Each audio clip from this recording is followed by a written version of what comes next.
Hi everyone, this is Robert. Welcome to IDG Live. This is an open Q&A today. I think what we'll do is we will just sort of jump straight into it. Actually, I've got quite a few questions about both A Song of Ice and Fire and The Lord of the Rings. We'll try and do the Song of Ice and Fire ones in the first half of the stream. Second half of the stream, we'll look more at The Lord of the Rings. I've also got another few random questions as well. A couple of questions about The Witcher.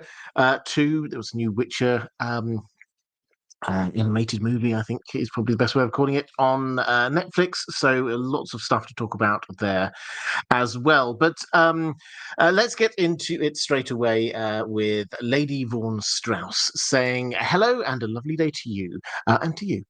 In the Winterfell crypts, do you think it's possible that the statues of the dead there are akin to the medieval Jewish mysticism creature known as the golem? This would make them inanimate objects that can be activated and deactivated through certain spells, direwolves and Lyanna Stark included. Once activated, they can be sent after specific enemies. Often a magical word is inscribed either on the sculpture of the golem or placed on a scroll inside its mouth. Do you know of any particular word etched in the stone of the crypt or the statues themselves? I think I like the idea. I think that there's certainly an element of that going on here. In as much as I think these have to be triggered by some kind of magical spell of some kind. If you've been watching my videos, you'll know that my working theory on that is probably that is the Horn of Winter. But as for golems themselves, personally, I think not. For the simple reason that, as you explain, golems are they're inanimate objects. They are sort of like brought and animated by the magic. They're given a simple instruction to go off and do a certain thing, and they go and do that. That's not the feeling we have here around the Winterfell crypts with these statues. The feeling we have is that they're kind of alive. The spirits, the souls of those dead Starks have inhabited them. So when they do, as I and many others, I think, are expecting, when they do become animated, this is not just like a animated bit of rock or something that you give a specific instruction to. This is the dead Starks. This is their souls that have gone down there that are inhabiting these statues, and they've been kept trapped there in the crypts, and then they're going to be released effectively. So that's my take. As I say, I think it's along these lines, but it's not just inanimate. This is literally the Stark dead coming back to work in defense of Winterfell. Tyler Stoltzfus saying, why do you think Howland Reed went south with Ned, but not Robb? If you're talking about the in Robert's rebellion, then obviously this was before Robb was around, and so Howland Reed was one of his bannermen and one of his buddies, and so that's why he went south with him. Since the end of Robert's Rebellion, as far as we're aware, Howland Reed has not left the Neck at all. He has stayed there.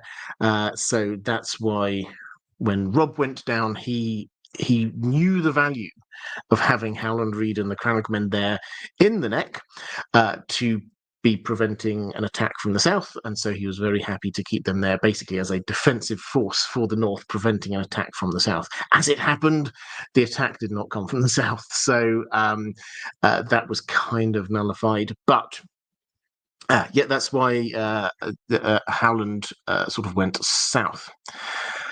Let's go to Phelan Walker saying, hi, Robert and Dan the Dog. I hope you are well. We are, thank you. The other day, I was thinking about how the Others' invasion will look. I believe that everything will be centered around Winterfell, but surely they will also get past the Neck, especially considering how often we hear about how great Moat Coleen is at defending so long as the army is attacking from the south. I have this feeling that the army of the dead will just keep going south, probably quite far into Westeros, at the same time as kind of a stalemate is going on at Winterfell, or more specifically the crypts, which may contain some Starks trying their best to figure out how to defeat the others. Thoughts on this? Yeah, I mean, this is an interesting one because it does center our thinking about what do they want. Now, on the TV show, they didn't really get into what the White Walkers wanted. The implication was that they just wanted to sort of kill all the humans. Now, I suspect there will be more layers to that in the books, but we have not yet been told all of those layers. So, to work out the battle plan, because that's basically what we've got here, the battle plan for the others, in absence of knowing what their objectives is, I hesitate a little. What I think we can say is that they will, I don't think George R. R. Martin will be able to resist it. They will bring the wall or part of the wall crashing down at some point. They will come through to the south, and they won't be able to ignore Winterfell. That's the first main point. Once you've got past the wall, yes, there's a few other places sort of north of Winterfell. The Last Hearth is probably one of the most obvious. But if you're going to be heading south, you have to deal with Winterfell. Now, you've got the two options, as you kind of pointed out here. You either take it out and push all of your forces there to Winterfell, or you sort of hold it in some way and allow the main bulk of your force to go past. That, I suspect, is what they would do if they are specifically aiming to get somewhere. Now, where perhaps we've theorized many years ago, perhaps trying to go to the Isle of Faces, maybe that's what's going on there. I think if the attack on this is just in terms of where all this is leading, massive story, this threat from the others, which has been building and building and building, dramatically for them to only get as far as Winterfell, that doesn't feel like a massive invasion to me. I think perhaps they will get to Winterfell. Perhaps Winterfell will fall. Let's not forget that Winterfell has already been taken and burned down. It is not in a good shape right now. Yes, I'm sure that between now and then they will be sort of doing a few repairs here and there, but Winterfell is no longer the hugely impressive edifice that it was before. What they have, as we've got a few questions about the crypts, are the crypts, and people who may well have some idea about how to be taking on the others with Valyrian steel swords and the like. Roman Lukovets, why did Doran send Elia Sand with Arianne to see Fagon if she's such a troublemaker? So the sand snakes, when you go through a feast for crows, basically what happens is the sand snakes, all after we get Oberyn's death, they all come to Doran with their plans. This is what we need to do. We can't be playing this long game anymore. We have to get our vengeance. One of them wants to do some discreet assassinations of the Lannisters. One of them wants to set up their own rival king or queen. Another wants to sort of do a full-scale war invasion. Lots of different ideas. Doran basically, in order to stop all of this random stuff going on all over the place, he captures them basically and keeps them prisoner. And then at the end, he decides, okay, I just need to direct people. And so rather than having them hanging around, because they would not hang around in Dorne any longer, he has to send them out doing things. And he knows roughly what they will be doing, but he does give them marching orders. So he could send them all off to King's Landing, but he has got this other idea that we've got Fagon, who's arrived with an army, who's looking like he's going to march on King's Landing. he wants to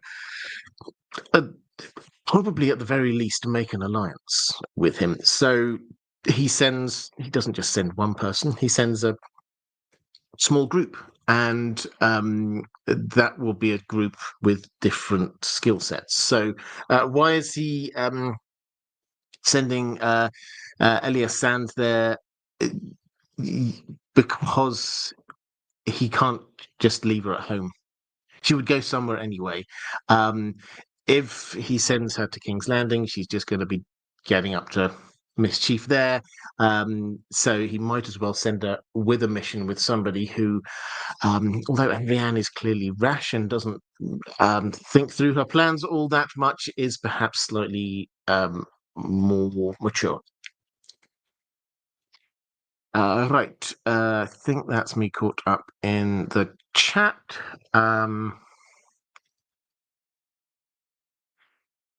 And Northern Tommy just randomly I spotted in the chat saying he reread the chapter where Brienne fights the guys at the Brave Companions at the Whispers.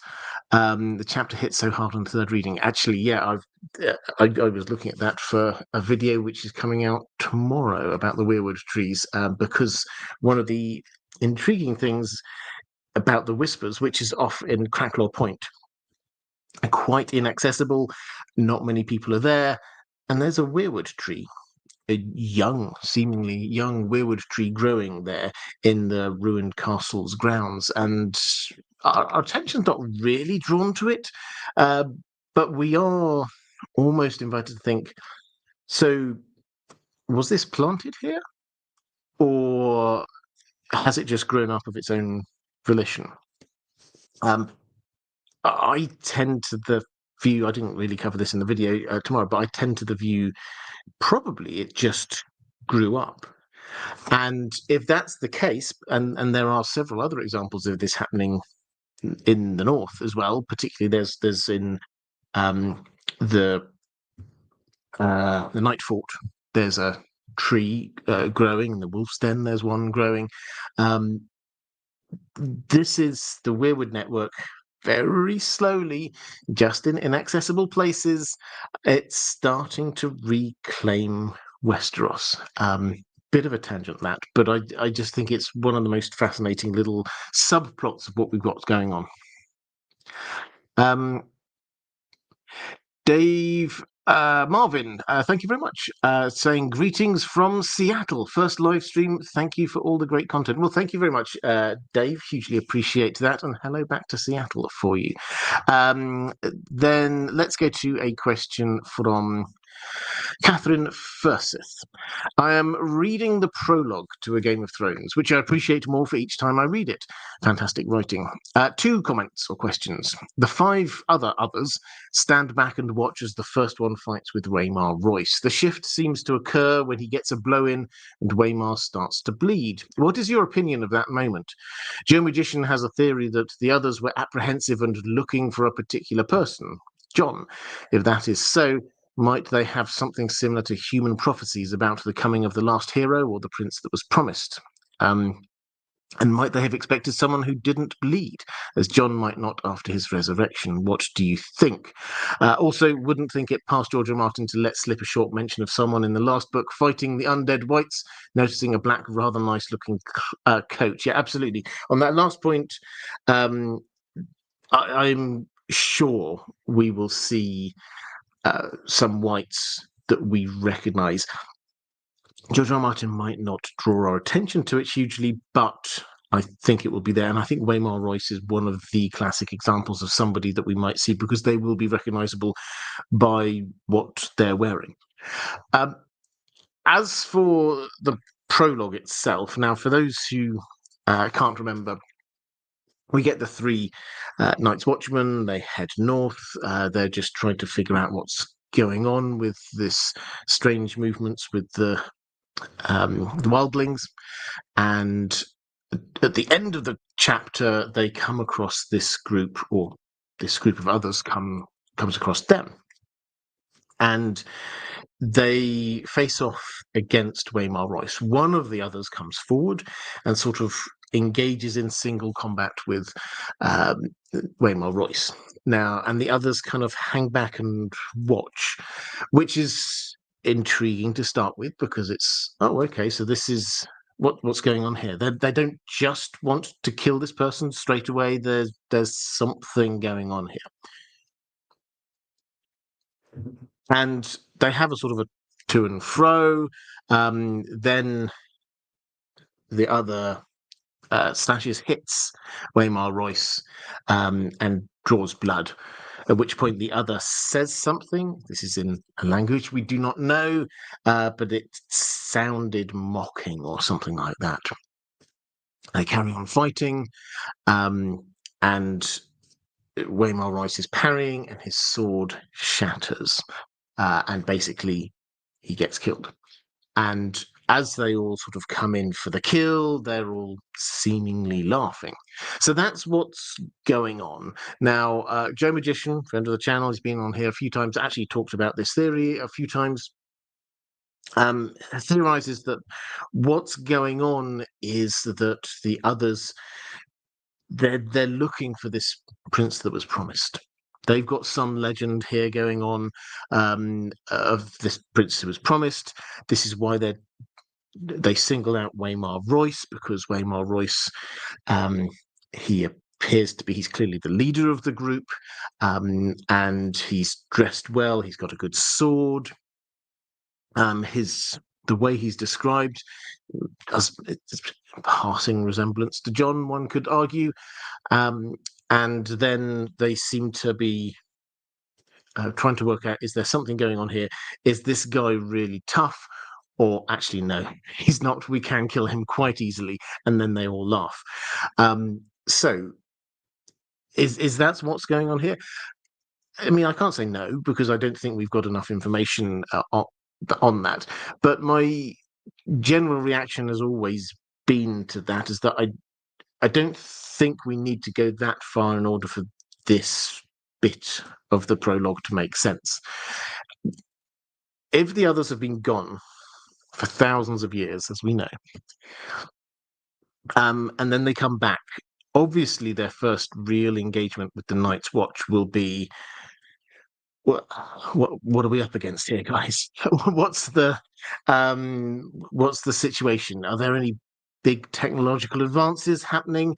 If you go back all the way in time to the first Long Night, if you patch together the legends that we've got, the last hero, Azor Ahai, the Battle for the Dawn, the last hero tries to find the children of the forest to see if they can provide him a way to help defeat the others. They do. They give him something seemingly dragonglass in some way. This is the thing that you use to kill the others. Then we get the forging of a sword scene with Azor Ahai. Then we get the first Night's Watch going into battle with dragon steel, we're told, against the others. So if you just take this at face value, if we're not doing any kind of like over analysis of what these stories might be saying symbolically or anything like that, humanity was losing against the others. Then humanity figured out better weapons in some way.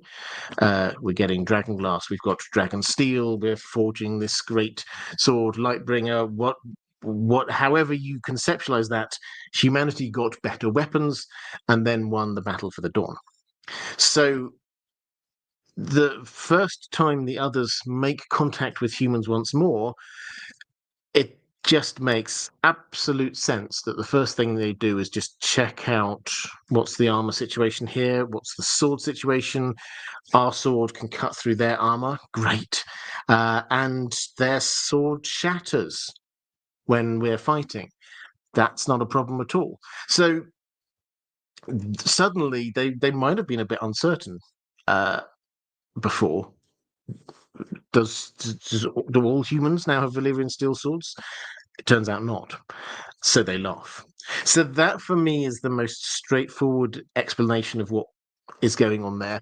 That doesn't mean to say that they didn't have some rumors of Zora High reborn or anything like that. Perhaps they do, but I don't think that is necessary for us to have a clear and easy understanding of what happened in the prologue. Christina B. If Aemond has Weirwood dreams at Harrenhal next season, this is in House of the Dragon, who will he see in his visions? Luke, Viserys, young Alicent? Well, I mean, this is an interesting one. So this is House of the Dragon, and we have to say that they built a lot extra here that wasn't in Fire and Blood for Daemon's stay there. In fact, if you read Fire and Blood, you'll find that it basically says Daemon seemed immune to whatever charms Alice Rivers had there. There's not a word of like him getting weird visions or going to the Weirwood tree and having visions through the Weirwood tree. There's nothing there. So this is new for the TV show. I think the best way to interpret this is to say this isn't just Daemon being extra magical and therefore he's seeing randomly. This is the Weirwood Network showing him stuff in order to try and manipulate him to get what they want. More specifically, because we did see a snapshot of him, this is Bloodraven, through the Weirwood Network, giving the visions to Daemon. And the way they presented it on the TV show seemed reasonably clear to me. Daemon was a bit all over the place. Then he gets these visions of the others, these visions all the way forward to Daenerys with her dragons, and he emerged with this conviction that in order to save the world, the Targaryen line had to be protected, and Rhaenyra had to get on the throne. Therefore, he had to throw his weight behind her. So that is what Bloodraven was doing to manipulate things. What might he be doing with Aemond?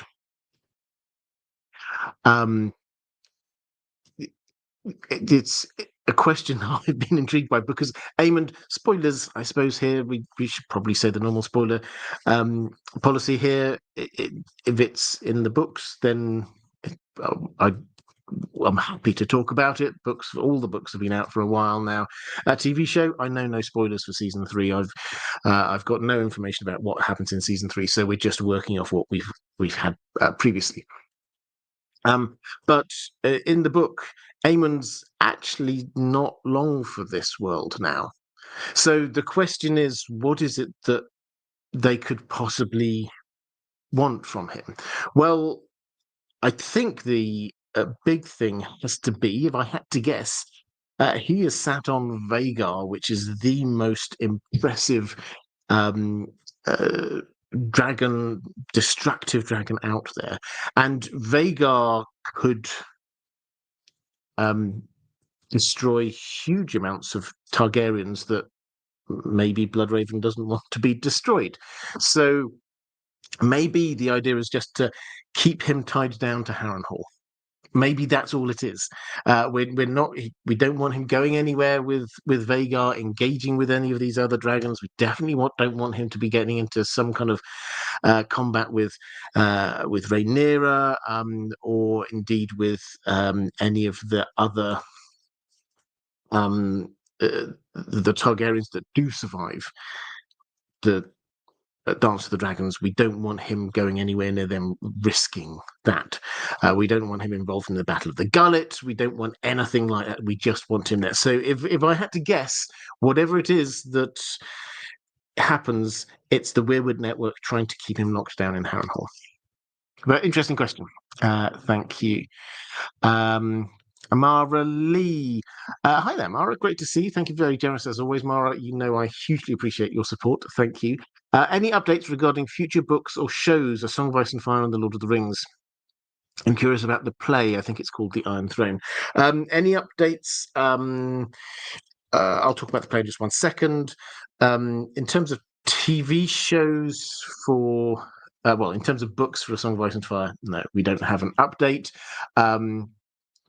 In terms of, although George R. R. Martin, I did mention this very briefly, he did a blog post about Dunk and Egg nearly a month ago, I think now, and talked about doing more Dunk and Egg stories once he's finished the Winds of Winter, and specifically talked about the village hero as the one he would presumably do next.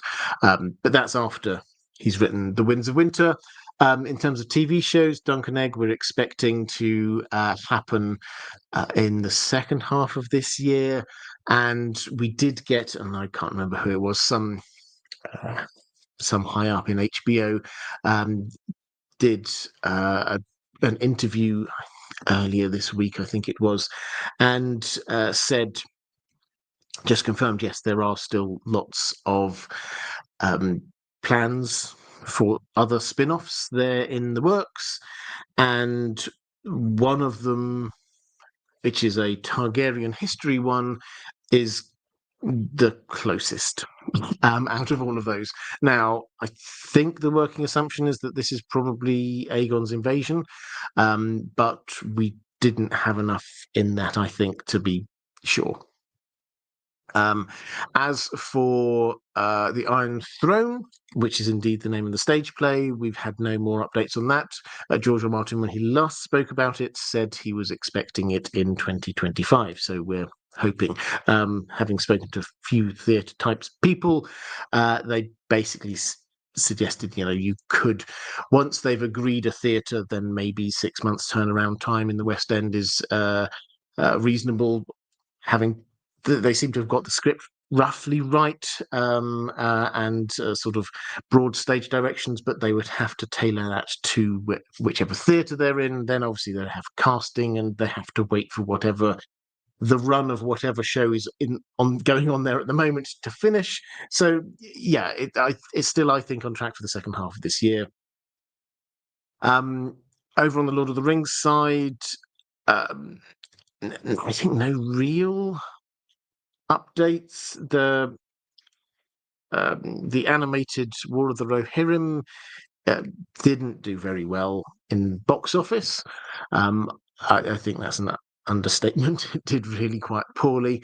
I don't think that they were expecting it to be a massive hit, but still, I think that it didn't do as well as they had hoped.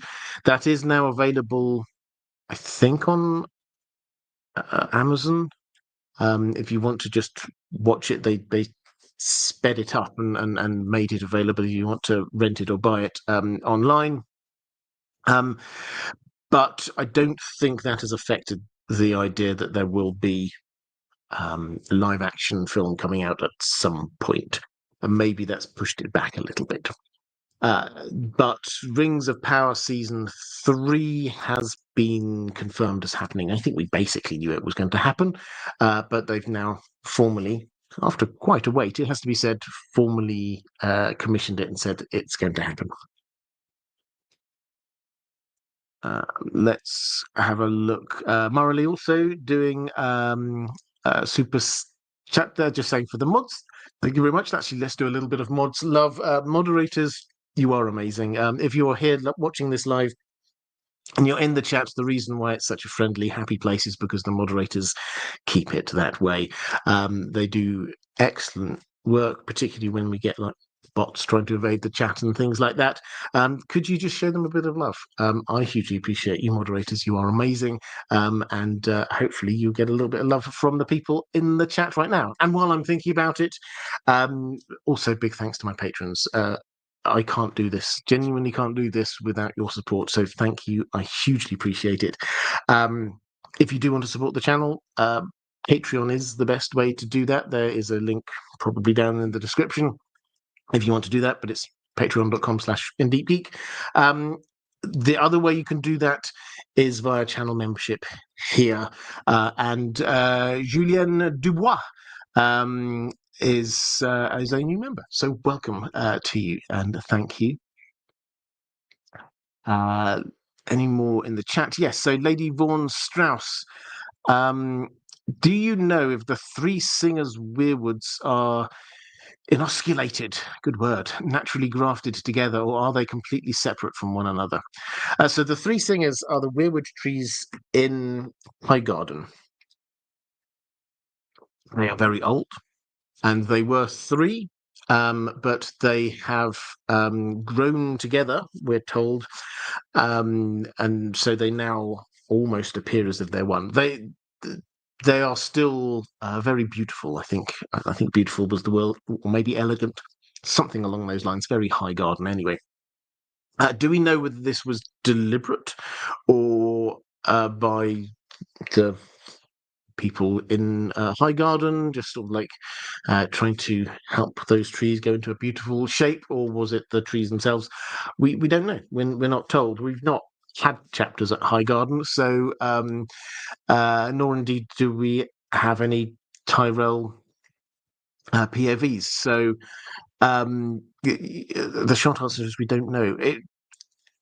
It would be interesting to know, but just in a purely nerdy way, because we might expect this to be the kind of thing that the gardeners, or the Tyrells, do over time, just to try and make things look even more beautiful. But it would tell us just an extra layer about the Weirwoods if they didn't need to be made to do that. They naturally formed themselves into a beautiful pattern to fit in with their environment. That would be fascinating to learn. But no, we do not know.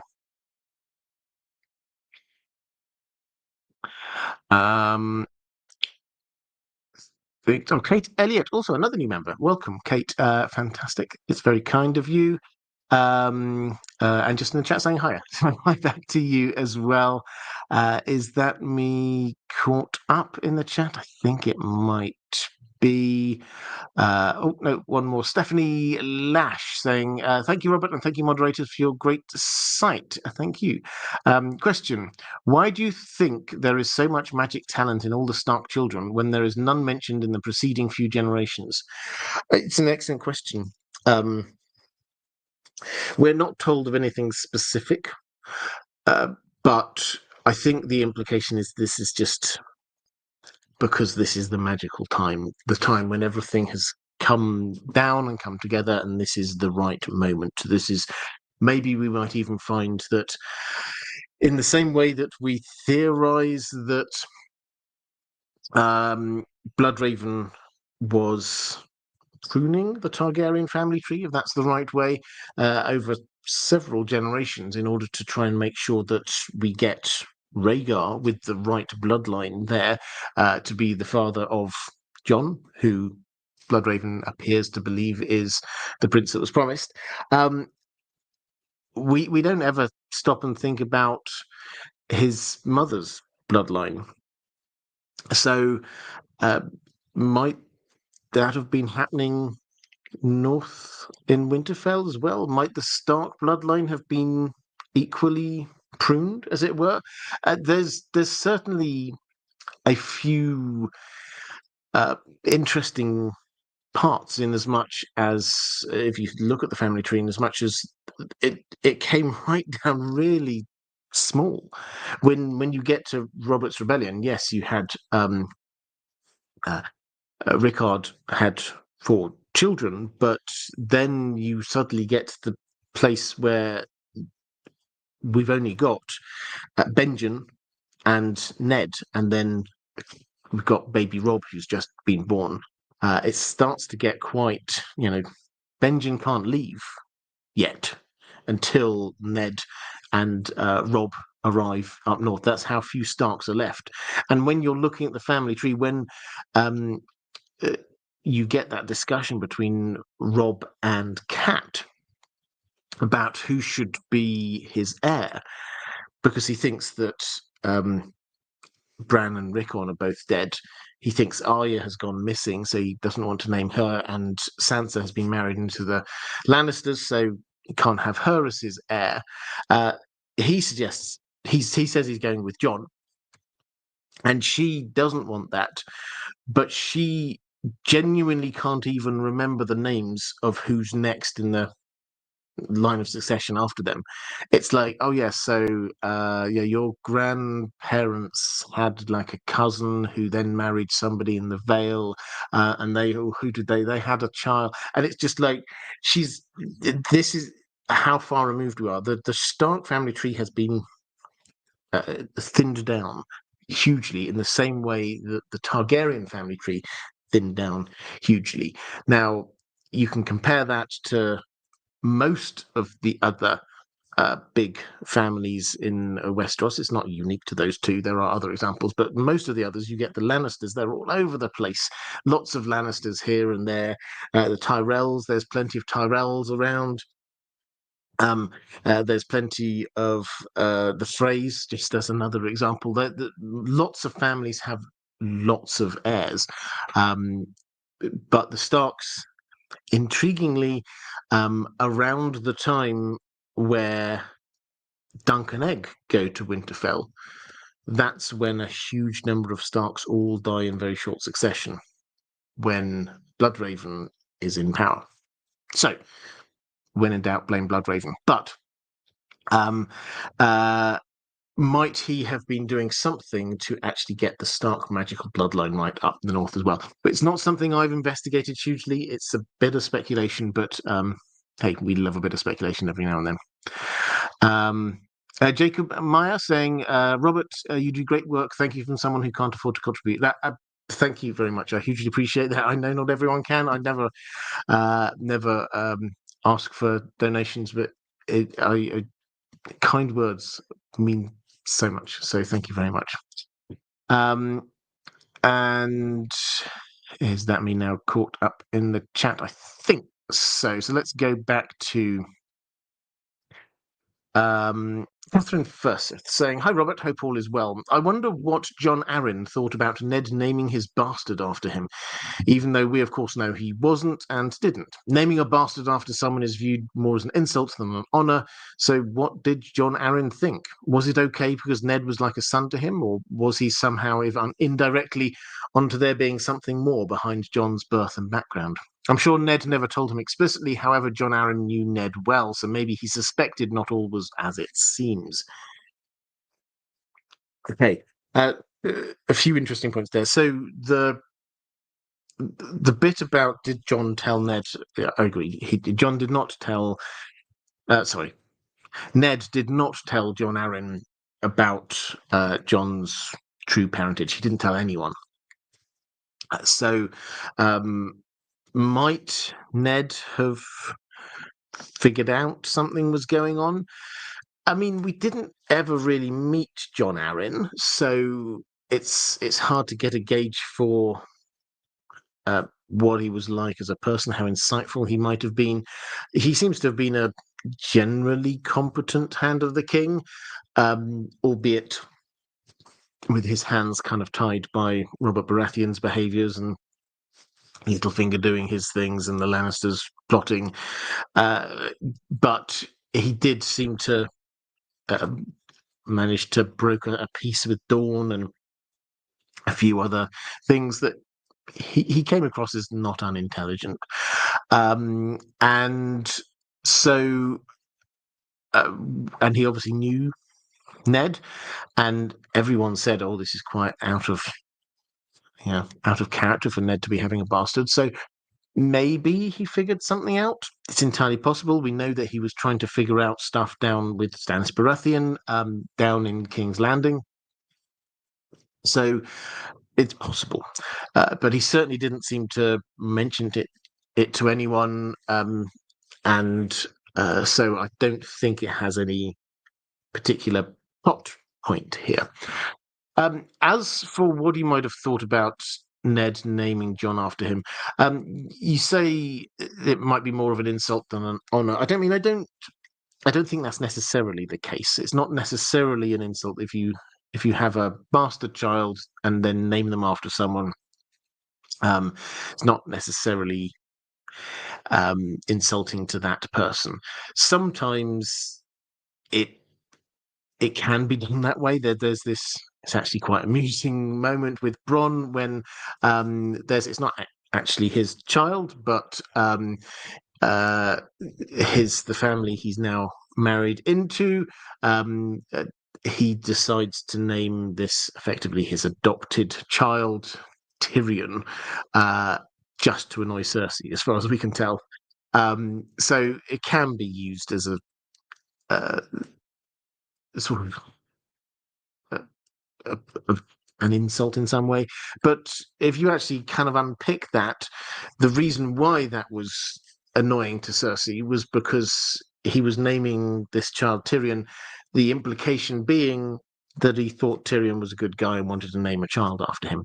So um, if you have a bastard child, and it's normally the mother who names the child rather than the father, in if you've got the father's bastard child with a woman who was not their wife, it often the man just doesn't get that involved.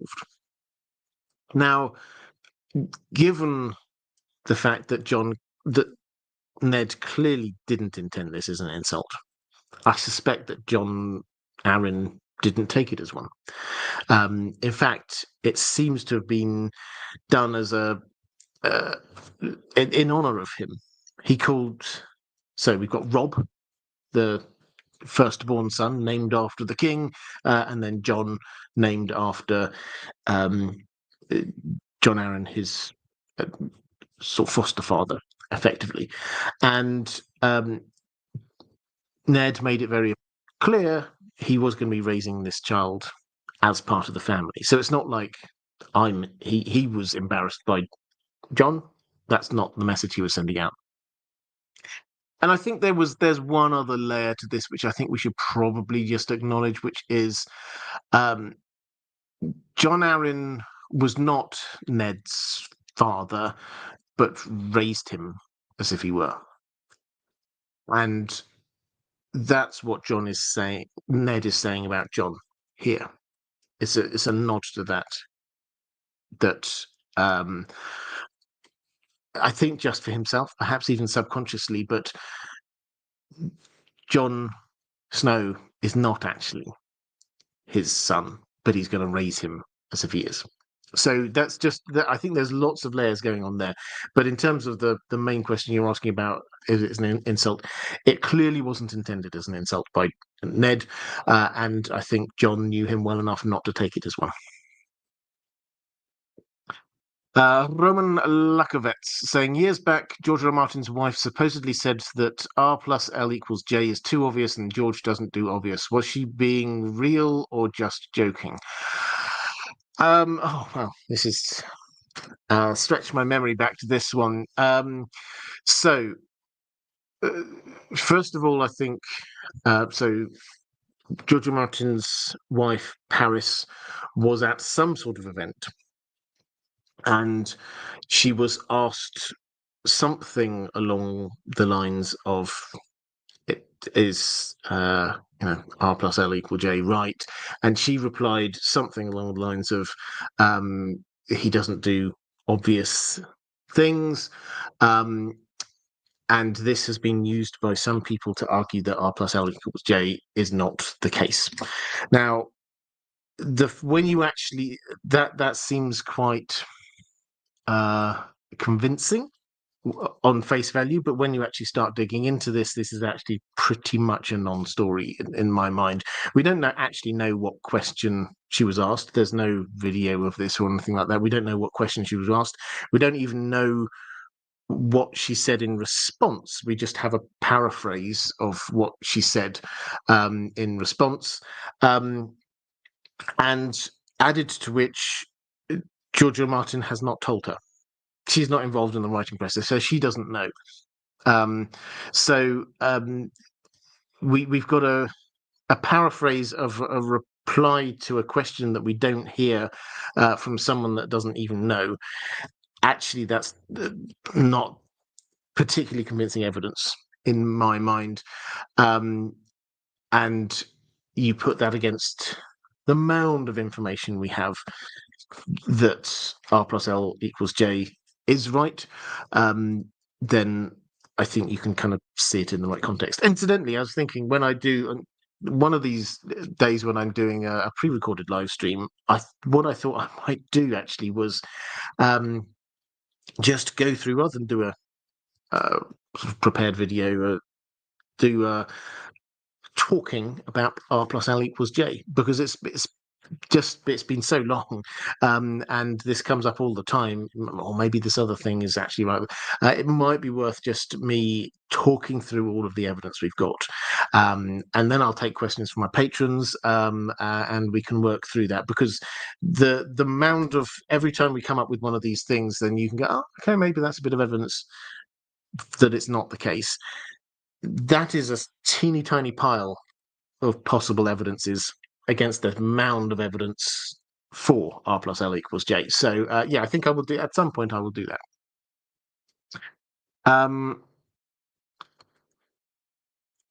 Not sure. Thank you very much for the super sticker. I think that was, and I didn't see a question attached to that one. But if you did have one, please do drop it into the chat. One of the moderators will pick it up, I am sure.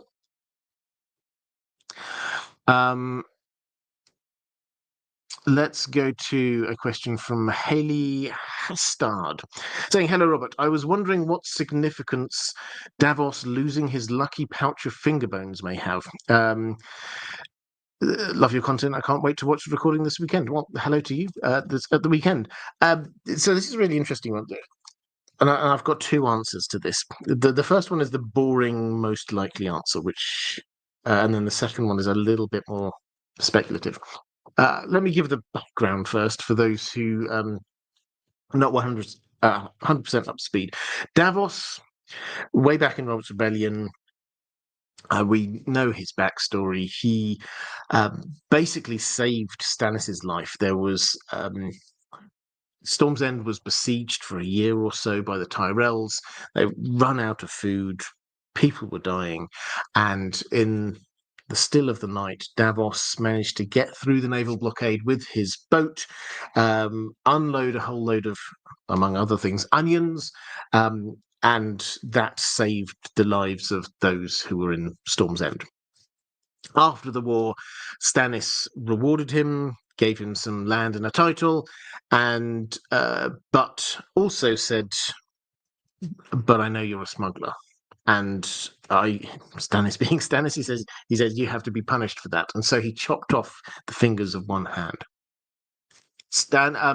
Then Davos took the bones of his fingers, and he put them in a pouch around his neck, and he carried that around with him as a reminder of Stannis's justice, basically.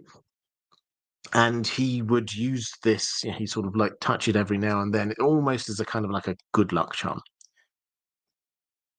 Now, when we get to the main story of A Song of Ice and Fire, you get the Battle of the Blackwater. What happens in the Battle of the Blackwater is basically Davos has a near-death experience. He plunges into the water. The fire is up above. The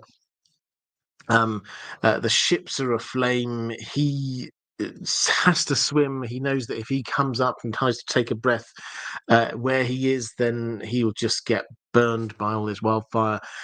He has to swim. He loses consciousness. He wakes up on just one of these tiny islands, sharp, jaggedy islands, there in the Blackwater Rush, and he's lost everything, including the pouch around his neck.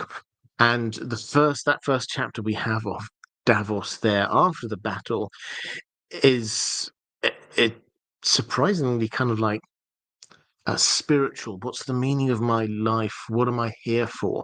And he goes through this almost religious experience before coming to the conclusion that what his role now has to be, everything in his past has gone, what his role now has to be is go and kill Melisandre, because she's just caused all this damage and fire, and he has to warn Stannis about this. He has to speak his mind. And within that context, the boring answer, as I say, it's not actually a boring answer, it's actually really good character development, is that what we've got here is this is symbolic. He has lost his finger bones, which is a symbol of Stannis's justice, and his good luck and his previous life. He's starting again from scratch. He thinks that Stannis's justice is all gone wrong. It's no longer there. That isn't where he's getting his sort of his luck from anymore. Symbolically, that's all what's going on, and very probably, in my view, that is all that we've got going on here. The slightly more speculative thing is you get a throwaway remark, seemingly, by Melisandre up at the wall. She's about to be burning the Lord of Bones, pretending this is Davos, and she puts a glamour there. Pretending it's Davos, not pretending it's Davos, pretending it's Mance Rayder, sorry, I should say. And in that, and she's talking about how you can do this, she says, oh, well, you can do it with many things. Does this, or a bag of finger bones, which is oddly specific. Now, is she saying that she has got them? It would be quite weird, given the fact that she wasn't there at the Blackwater Battle of the Blackwater, and they have been lost there in the estuary. There's no realistic hope of finding those bones again. She will have known that he did have that around his neck. She's been hanging around Stannis for long enough to know that. So there's no huge shock to that, but it has made some people go, oh, is Melisandre going to do something with Davos's finger bones? The one thing that I would say, and this is, as I say, just purely speculative, but it was just a thing that I noticed on the last read through I did of that Davos chapter, as I say, when he has a sort of a religious experience in it, and he basically he thinks that his life has been saved by the mother, Faith of the Seven. He's a religious guy. Faith of the Seven, he thinks that the mother has saved him, and we read this. Perhaps it was only wind blowing against the rock, or the sound of the sea on the shore, but for an instant Davos Seaworth heard her answer, the mother he was crying out to. You called the fire, she whispered, her voice as faint as the sound of the waves in a seashell, sad and soft. You burned us, burned us, burned us.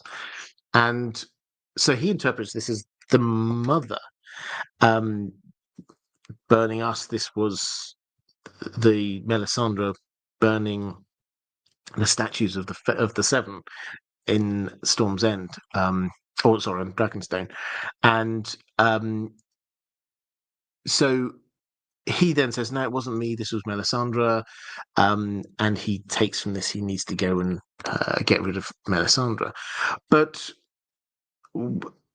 Maya, what if this was Melisandre? I don't think there's any particular evidence for this, but what if Melisandre was somehow involved? What if this isn't actually the mother? This would be the only time we hear the gods speaking, and it would be strange if it were the Faith of the Seven.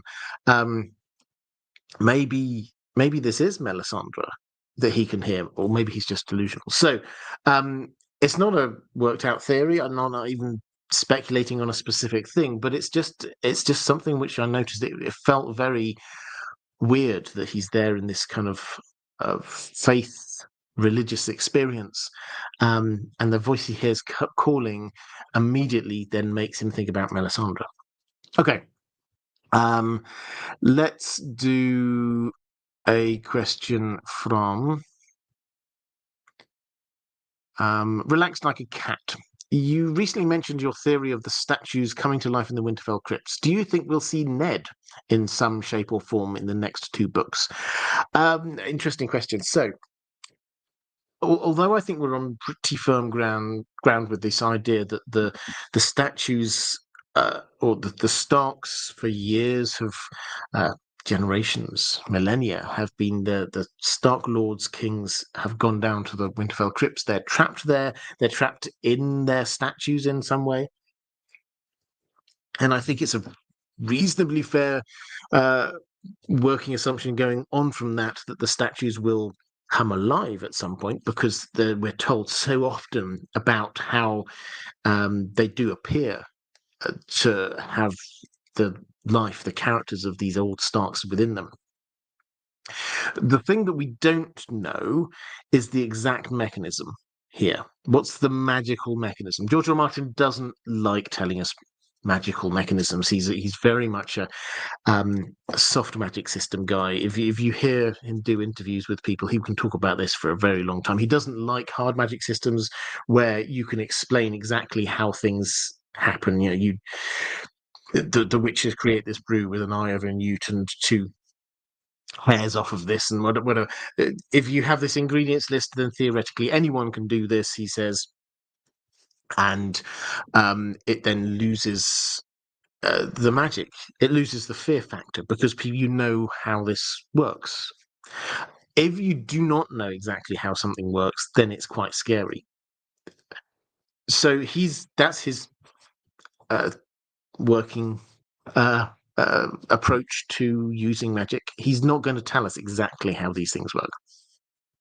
But the ingredients for this seem to be that when a Stark lord or king dies, their spirit goes to the Winterfell crypts. Someone then makes a statue. Their bones are then placed within the sarcophagus that they've got there. The statue goes in front of it, and that seals it in. Now, that's what happens. What we don't know is, do you need all of those ingredients for the statue, therefore, to sort of come alive or something like that? Because with Ned, we know his spirit or soul has gone down there. That's pretty clear. There's a whole Bran chapter where Rickon's gone there and says, yeah, I saw father here. Bran has a dream of his father being there.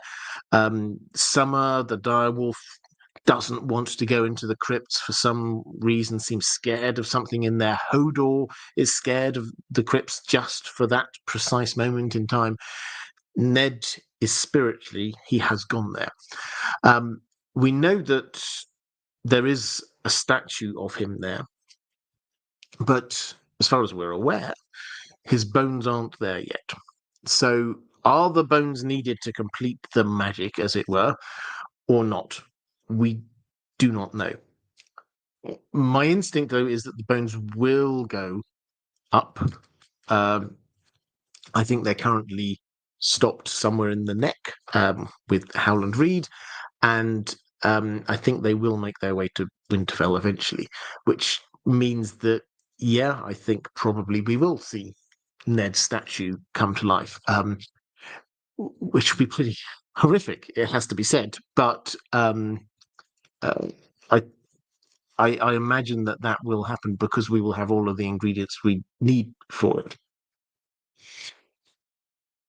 Martin Spice saying, nice to catch a live stream for the first time. And well, welcome. You say you're working through some of the older videos. Enjoy. I hope you like them. Let's go to a question from Rustler saying, Ned seems to disregard the existence of White Walkers, at least in current times, and thinks Will was attacked by worldlings. How do you think he would have responded to J.R. Mormont's letter, assuming he didn't go south with Robert? Okay, so this is the first proper chapter after the prologue. The first proper chapter, we get Will, the Night's Watchman, who manages to escape the others. He's heading down south. He's seen things which scare him senseless. We know what he saw. He gets captured. The Starks capture him. Ned beheads him. We know the scene, and he's there saying, "Oh, it's the others. They're there." And I think they did it quite well, actually, on the TV show, that you get this kind of moment where Ned kind of like looks at the people he trusts, and it's like, yeah, we no. But it isn't an immediate, you're just talking nonsense. But I think we are sometimes a little, not you or I perhaps, but I think the wider community as a whole, sometimes a little harsh on Ned here. the others have been gone for millennia, and this guy suddenly turns up saying that the others are after him. I mean, this is the equivalent of somebody sort of saying, "Yeah, yes, I abandoned my post, but it's because the vampires were coming to get me." And it's like, oh, really? That's how it will have felt. Now, that's because Ned had not had anything, and his reaction there was like, no, this is not the thing. He did pause for a little bit. He did allow the man to say his piece, but he didn't accept it as a valid reason. Now, that's because he hadn't had any other information come at him. Had he had access to Jay or Mormont, who he clearly respected, telling him, you know what, we saw dead things at the wall. One of them tried to kill me. I think Ned would have had a very different attitude. So, yeah, I think if he hadn't gone south, if he had heard about what happened at the wall, then I think probably he would have taken it seriously and at the very least sent a few extra people up to the wall.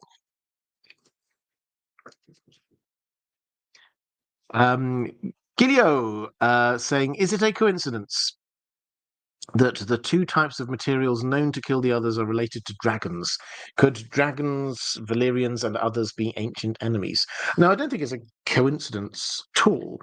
But the question is, where does which angle does the coincidence come from, if that makes sense? You say, could it be the others and dragons are ancient enemies? That's certainly one possibility we've got here. Another one is that if you go down the route, and this is kind of my favorite at the moment, I have to say, if you go down the route that, as they said on the TV show, that the others were created, the White Walkers there were created by the children of the forest to fight the humans, and they just kind of lost control of them. And when they created them, they wanted to have a way that they knew that they could destroy them. So they made them vulnerable to the one thing that they use, their weapon, dragonglass. So that's a first point there. And then you go, well, where does Valyrian steel come from? Is there a missing ingredient? And I think I've talked about this in various videos, so I'm not going to rehash all of that here. But I think there's a chance, possibly even a good chance, that part of the process of creating the Valyrian steel is putting into it a little bit of dragonglass, which makes it dragon steel. So it's not dragon glass anymore. This is now dragon steel, which later became known as Valyrian steel. And that the dragon steel was what we're told the first members of the Night's Watch used to fight against the others. So that's coming at it from a different angle. I think you're right, it's not a coincidence. It's a matter of trying to work out why is it not a coincidence. And that could be, as you say, because they're ancient enemies, or it could be coming through the dragonglass route.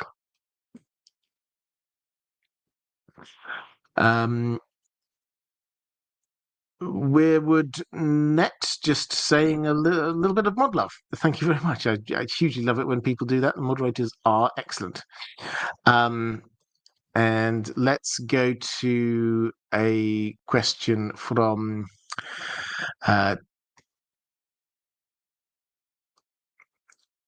Teresa Nguyen. I probably completely mispronounced your name. I do apologise. Saying, "Hi, Robert. I've had a couple of questions about skin changing swirling around in my head. Given that all the Stark children have the ability, it seems deeply tied into the North and thus the old gods. How is it related to and distinct from greenseeing? How is Arya able to skin change in Essos, which seems outside the dominion of the old gods?" Okay, so as far as we understand it, and we've not had the full breakdown, but we're talking about two things here: skin changing and being a greenseer. Now, the way that Bloodraven says this to Bran is like this: only one man in 1,000 is born a skin changer, and only one skin changer in 1,000 can be a greenseer. So if we start with what is the skin changer, this seems to be an intrinsic thing for some people, specifically first men, as far as we can tell from that kind of racial inheritance. They have abilities to be skin changers. Now, it's or they could do. Now, it's possible that this comes from the fact that the children of the forest have the ability to be skin changers. It's entirely possible. There were rumors that maybe there was intermarriage between humans and children of the forest, so maybe a little bit of that has come into the first men kind of genetic inheritance, as it were, and so every now and then, dotted around here, 1 in 1,000 can be a skin changer, apparently. Now, that therefore means that's not tied to the north. It's not tied to the Weirwood network. It's not tied to Greenseeing, as we'll talk about in just one moment. But it's just an innate ability that some people have. And as a result, Aya can, if she happens to be over in Essos, then she's still got that ability. The thing which stops you having this bond with your, or link with your bonded animal is not, it would appear, the ocean, the sea, but the wall does. So a magical barrier does. Jon could not sense ghost when they're on separate sides of the wall, for example. So that's a different thing. This is not connected in with the Weirwood network or anything like that. You then, to confuse things, you can have green dreams. So some people have green dreams. An example here is Jojen. Now, he can have green dreams. He can basically kind of tap into this kind of magical vision world, as it were. That's probably the best way that we can understand it. He sees things that are out there. So, for example, he has this vision of a winged direwolf chained to the ground, which he interprets as being Bran. And so they go and look for Bran in Winterfell. And he can kind of help interpret Bran's green dreams with the three-eyed crow and things like that. But that's not being a green seer. A green seer is somebody who accesses the Weirwood network proper. Now, this seems to be activated by having this Weirwood paste that Bran gets given, and that allows them to then see through the Weirwood trees, and you're then doing things through the Weirwood network. So we're talking about different types of magic that, yes, they're connected, and the greatest have all of these things. When Bran is there at Bloodraven's cave, the first thing Bloodraven does is really, in kind of training him, is actually showing him how to do the skin changing thing. He knows he can do it already, but he says, okay, there's some birds up there, can you go off and do that kind of thing. And then it's getting into the being a green seer, which is hooking yourself up to the Weirwood network. Inglorious Pumpkin Pie saying Rickon, the Chained Wolf King in the North. Yeah, I mean, I'm not going to go into that whole theory here, but there is an argument out there that perhaps actually what Jojen saw, the image he saw, was not referring to Bran, but Rickon. Rickon certainly seems, despite being a very young child, to have very strong powers.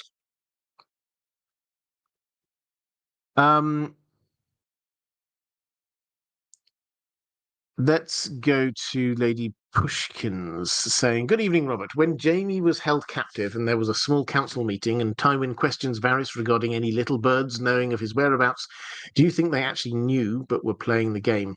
Not sure if this was in the books. I can't remember.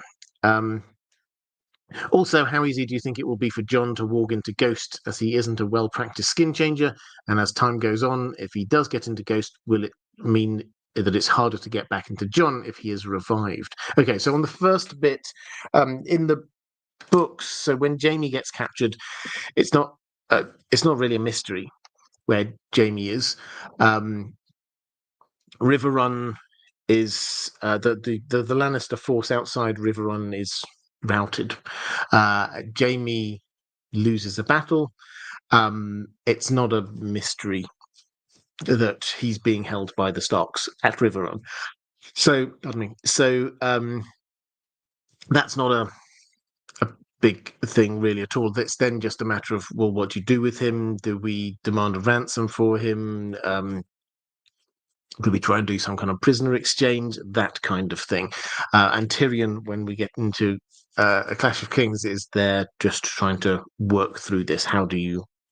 What would a proper prisoner exchange be? And do they want to do that?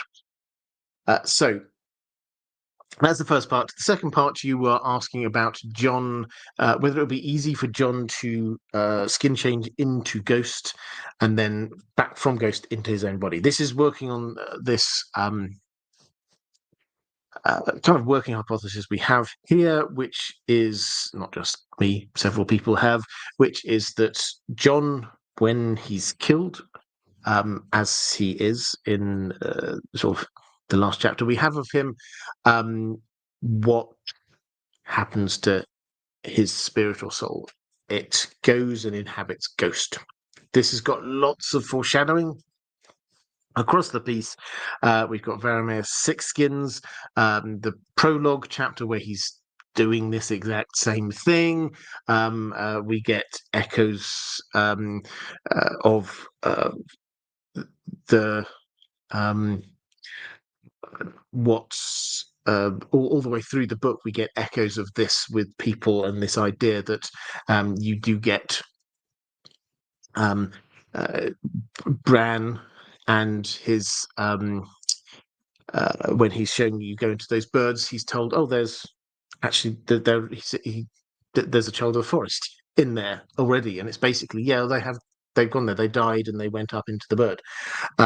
So that's something that we see again and again, kind of like foreshadow for him. So that's the working assumption, is that he goes into Ghost, and then at some point in time his body gets reheated or whatever happens to it, and then his spiritual soul goes back into his body from Ghost.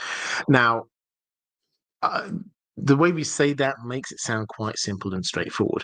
The reality is that Jon, although he is a powerful skin changer, Varamir can sense he's a powerful skin changer. He's never been trained, and he's never actually really done it. Now, he's sort of done the thing that Arya does a lot of while he's asleep. He just kind of like goes into Ghost. He does seem to be aware of Ghost's presence,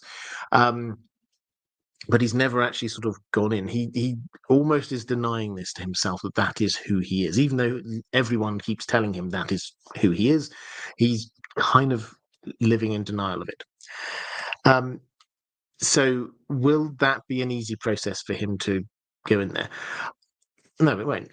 I don't think it will. But that doesn't mean that it's not what happens. One other sort of random thing we have learned, which is that it's easier to skin change into the body of an animal, a direwolf, say, that has already had someone go in there. We think that Bloodraven has gone into Ghost several times. So actually, the way will be made easy for him to go in there. So that's kind of the first half of it. Is it actually going to be easy? No, this is going to be he won't know what he's doing. He won't know how to do this. But it should feel almost natural because he has got the bond there with Ghost. How about him coming back? Is that going to be doable, easy? Again, I don't think so. And in fact, there's I think a fair to reasonable chance that he won't want to. He will probably be happy being in Ghost. And we're told that the longer that you stay there in your animal, the more you want to, the more you kind of like you become less you become more like your animal. And so if this is over a period of time, as we're kind of thinking, then maybe Jon doesn't want to come back. Maybe he's then, when he does, he is more wolfish. So my working hypothesis on this one is that he will need to be pushed back in. This isn't a thing which will just be natural. So, oh, I think I'll now go and jump into my body. And added to which, if his body is going to be frozen in the ice cells, then he can't just go back into his frozen body. Presumably it's going to have to be thawed and burned at some point. And so he will have to go into it while it is being burned, which again is going to be horrific. This George R. R. Martin writes a lot of horrific stuff. So it's not going to be easy. But I think that doesn't mean it's not going to happen. Giulio saying, what is the aftermath of the prince that was promised prophecy? Is it eternal peace from the others, or is there a deeper goal, especially to the red priests? We're not told. It's the short answer. Azor Ahai is absolutely fascinating. I've said this several times, but it's like the Azor Ahai myth that we're told is not about this guy. I mean, the clear implication is that he forges this sword, and this sword is then used to go and defeat the others and win or bring an end to the long night. We're not shown that. We're just shown this very long period of the sword being forged. So what happens after it? The clear implication there is that the others are vanquished, and for the red priests, the extra layer there is that this is part of, they see this as an existential crisis of their god against, that they've got this dualistic kind of view of the world. There's only two real gods, their one and the great other. And so this is actually almost Armageddon for them. So that for them is a massive thing. The prince that was promised, though, is although when you get Aemon and Melisandre, they seem to instinctively just swap between the two, as if they know that this is two versions of the same prophecy. They don't have to sort of explain this to each other.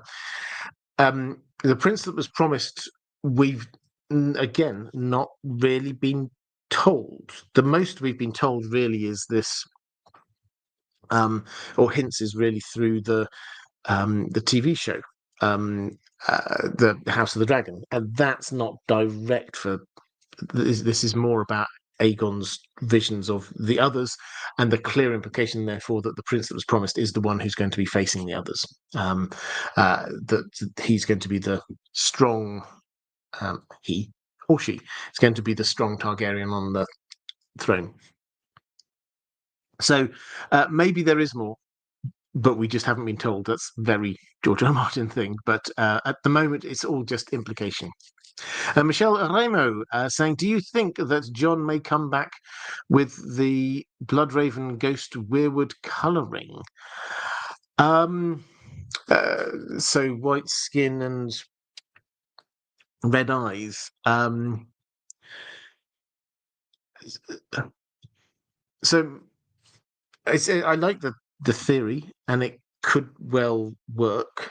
The question is his body going to change? So his body is going to be frozen, as far as we can tell, and then brought back in some way. Would that process make his body naturally whiter with redder eyes? I mean, yeah, maybe some scientists will be able to tell us in the chat. But it wouldn't surprise me if he does have a little bit more of that. It's certainly he might be burned a lot more, and so maybe there's going to be more sort of burn marks on him and things like that.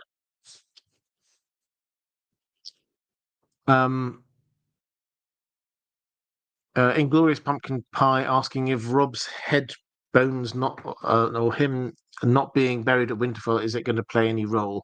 Really, I'm starving for anything about him other than his will.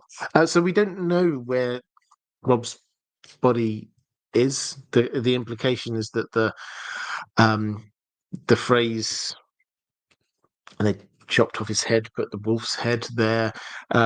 We know that with Cat's body, they just threw it in the river as this kind of mockery. Um, uh, the implication, I think, is that whatever they did, they definitely didn't sort of look after it and prepare it, and it could now be easily transported back up to Winterfell. That's not. This was them. The end of the Starks is basically where they're at now. Robb has got a sepulchre there waiting for his body. I think the implication has to be, as he was the Lord of Winterfell, King of the North at the time, then his spirit would have gone back there. But we don't have a statue and we don't have his bones. So again, we're going to come back to this. What exactly is needed for this to work? His spirit may well have returned. There was no one in Winterfell when he died, incidentally. This was after it got burned and everyone got evacuated out.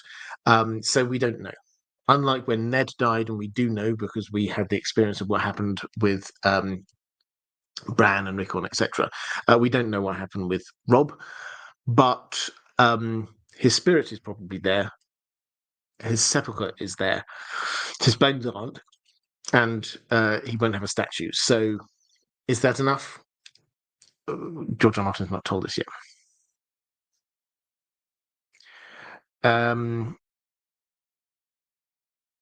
Reflective Rambling, just say hi. Good to see you there. I see you just appeared. And let's go to a question from Karen Bennett. Do you care to speculate on how Rickon, if he reappears in the Winds of Winter, will contribute to the resurgence of the Starks? The idea of a Stark child being useless and nothing but a victim of the Boltons, as in the TV show, really bothers me, as does the loss of another direwolf. I mean, George R. Martin is clearly happy to kill off main characters, significant characters. So the idea that Rickon might die, that Shaggy Dog might die, I think it feels like the kind of thing he could do, not just being a show thing. But when we're talking here about him being useless, I think we have to remember that he's a child, because we saw him on the TV show and he grew up. At the start of the book, he's, I think, 3, like a really young child. By the time we're at now, he's about 5. So maybe by the time if he does come back to Winterfell, he might be 6. We're still not talking anywhere near a full-grown person here. So, and this incidentally is part of this idea of why George R. Martin wanted to have a 5-year time jump, because you can suddenly take these younger characters and then push them up to an age where they can actually be slightly more proactive. So is he personally going to be proactively, as a 5-6-year-old child, proactively leading armies into battle or anything like that? No, that's not going to happen. However, he can be a figurehead. The Manderley's Manderley has sent Davos off to try and collect Rickon, not just because, hey, it'd be nice to have a Stark around, but the North needs a figurehead to rally behind and place into Winterfell, a Stark to be placing into Winterfell. And nobody knows where Arya's gone. Sansa has also disappeared now, but she's still married to the Lannisters, so she wouldn't do. Bran has disappeared north of the Wall. Nobody knows where he is. So Rickon's the option that's left. So he will be important. He will be politically important. Might he be killed by the Boltons? It's possible. But first, he's going to be used as a kind of a political figurehead.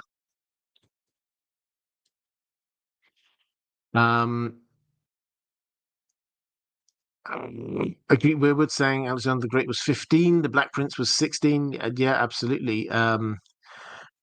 Still a good 10 years older than um, Paul Rickon. I mean, it's George R. Martin definitely. You mean he uses? I think Rob's 15 really at the start of this, and he's leading armies and things. So George R. Martin is very happy to be using people around that kind of age. Obviously we've got Arya who's younger as well. He's very happy to have these as quite proactive characters, but personally I think Rickon's just a bit too young. Andrew Bielemeier saying, hello, Robert. Are there painted portraits or paintings in general in Westeros? We've heard about tapestries and statues, but I don't recall a wall of portraits of Targaryen kings, etc. This is a fascinating question. Because the answer is there isn't much, is there? When you look around, yes, we have lots of tapestries are mentioned, and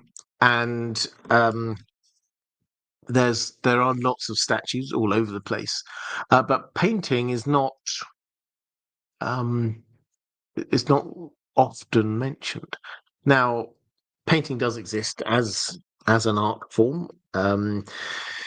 You get, as a random example, in Dunk and Egg, in the first story, The Hedge Knight, we get Dunk asking Tansel Too Tall to be painting his sigil for him on his shield, and that's a thing that you get sigils painted. You also get signs for things are painted as well a lot of the time. And we also get a few other random small examples where, so Renly, for a bit, when he was in King's Landing, he had a little picture, I think it was in a locket, of Marjorie Tyrell that he would show people. So paintings do exist, but this actually, I think, is being a good example of how George R. R. Martin, he's not just replicating our world and his world. He's saying, okay, so yes, paintings do exist, but that's not as big an art form as it was in our world. So, which I kind of like. It's just a little bit of a difference.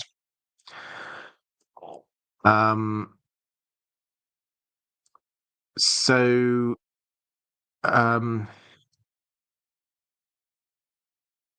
let's Levac saying no paintings in Song of Ice and Fire. I looked for it last time I read. They seem to be in fresco era right now. Yeah, so there's a couple of odd ones around and about, but not as a whole. Mars of House Bars saying hello from Ohio. Hello, Ohio. I have two Song of Ice and Fire questions, if that's okay. I'm horrible with timelines. Firstly, how long have Sansa and Tyrion been married? Well, not that long. So they were married, and George R. Martin doesn't give us exact timings, but we can. Some clever people have tried to plot all of this out. And they were married, Tyrion and Sansa were married roughly in November 299. Where we're at now, and not everybody's timeline is exactly at the same point. He didn't end A Feast for Crows and A Dance with Dragons at exactly the same point for everybody, but we're roughly in the summer of the following year, the year 300. So how long have they been married? Half a year, something like that. They were only married for a little while before we get the purple wedding. Then Littlefinger spirits her out, and she goes up to the Eyrie, and then she comes down from the Eyrie when it starts getting a bit too cold. Winter is coming there. So second question, can or has a king ever denied a bastard's legitimization? Yes, but it's almost like the other way around. So, a bastard being legitimized is a rarity.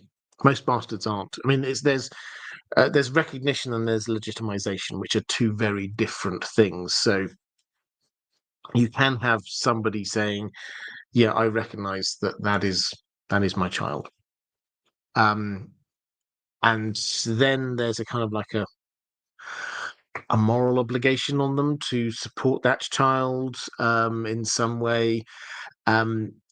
Kat goes through this. We get a lot from her POV here because she's working through what Ned could have done, because she's quite annoyed because um, Ned brings Jon back and basically says, "This is my bastard child. I'm going to raise this as part of the family." Now, nobody sort of kind of like raise an eyebrow and say, "Well, that's never happened before."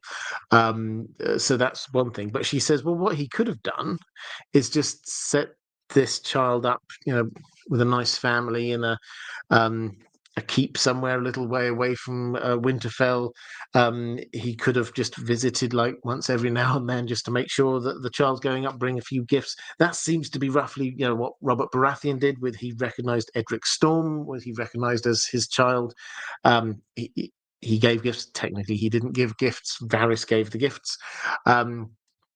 But he would sort of go there and spend a little time when he happened to be in the area. So that's recognition. Legitimization is making them a full part of the family. And that can only be done by a king. So it's not the kind of thing that you tend to go to a king and say. It wouldn't like the king would just do it. So Aegon IV legitimized all of his bastard children. And then Stannis at the Wall says that he would legitimize Jon. He offers to do it. This is the kingly prerogative. The king can decide to do this. So it's not a matter of you have a bastard child and you decide, "Oh, I think I want this. I'll go to the king and talk to them." Yeah, sometimes maybe that happened, but generally speaking, it's for the king's decision. Martin S. Saying, "Hello, Robert. Hi there. I wonder how you feel hard versus soft magic systems. What are the trade-offs? Hypothetically, do soft magic systems run a greater risk of becoming Deus Ex Machina if managed poorly?"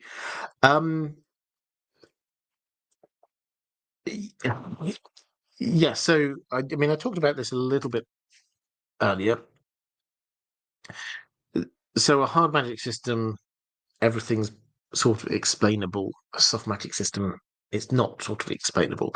Now, George R. R. Martin's view is if you have a soft magic system, that keeps some of the magic about it. It keeps some of the fear factor going on there. Those who have a much harder magic system, like Brandon Sanderson, for example, then his view is that if you have a soft magic system, then magic can pretty much do anything. And it can be, as you say, be used as this kind of Deus Ex Machina. Well, how do we get out of this?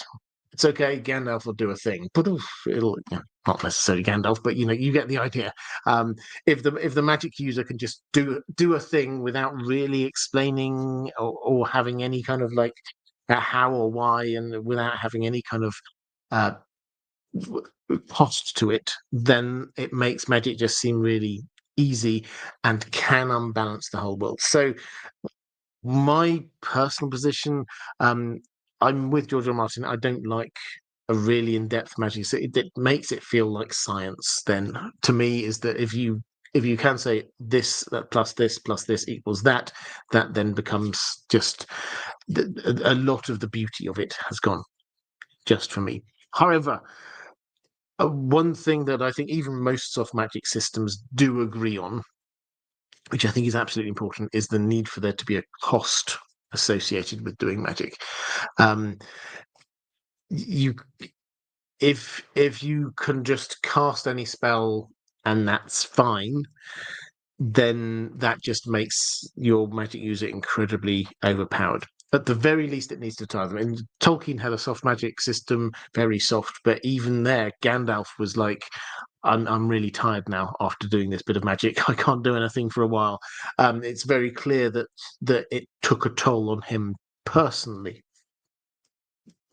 So as long as we have that, and as long as we have some kinds of hints here, some kind of idea that maybe the people doing it themselves know what they're doing, even if they're not sharing it.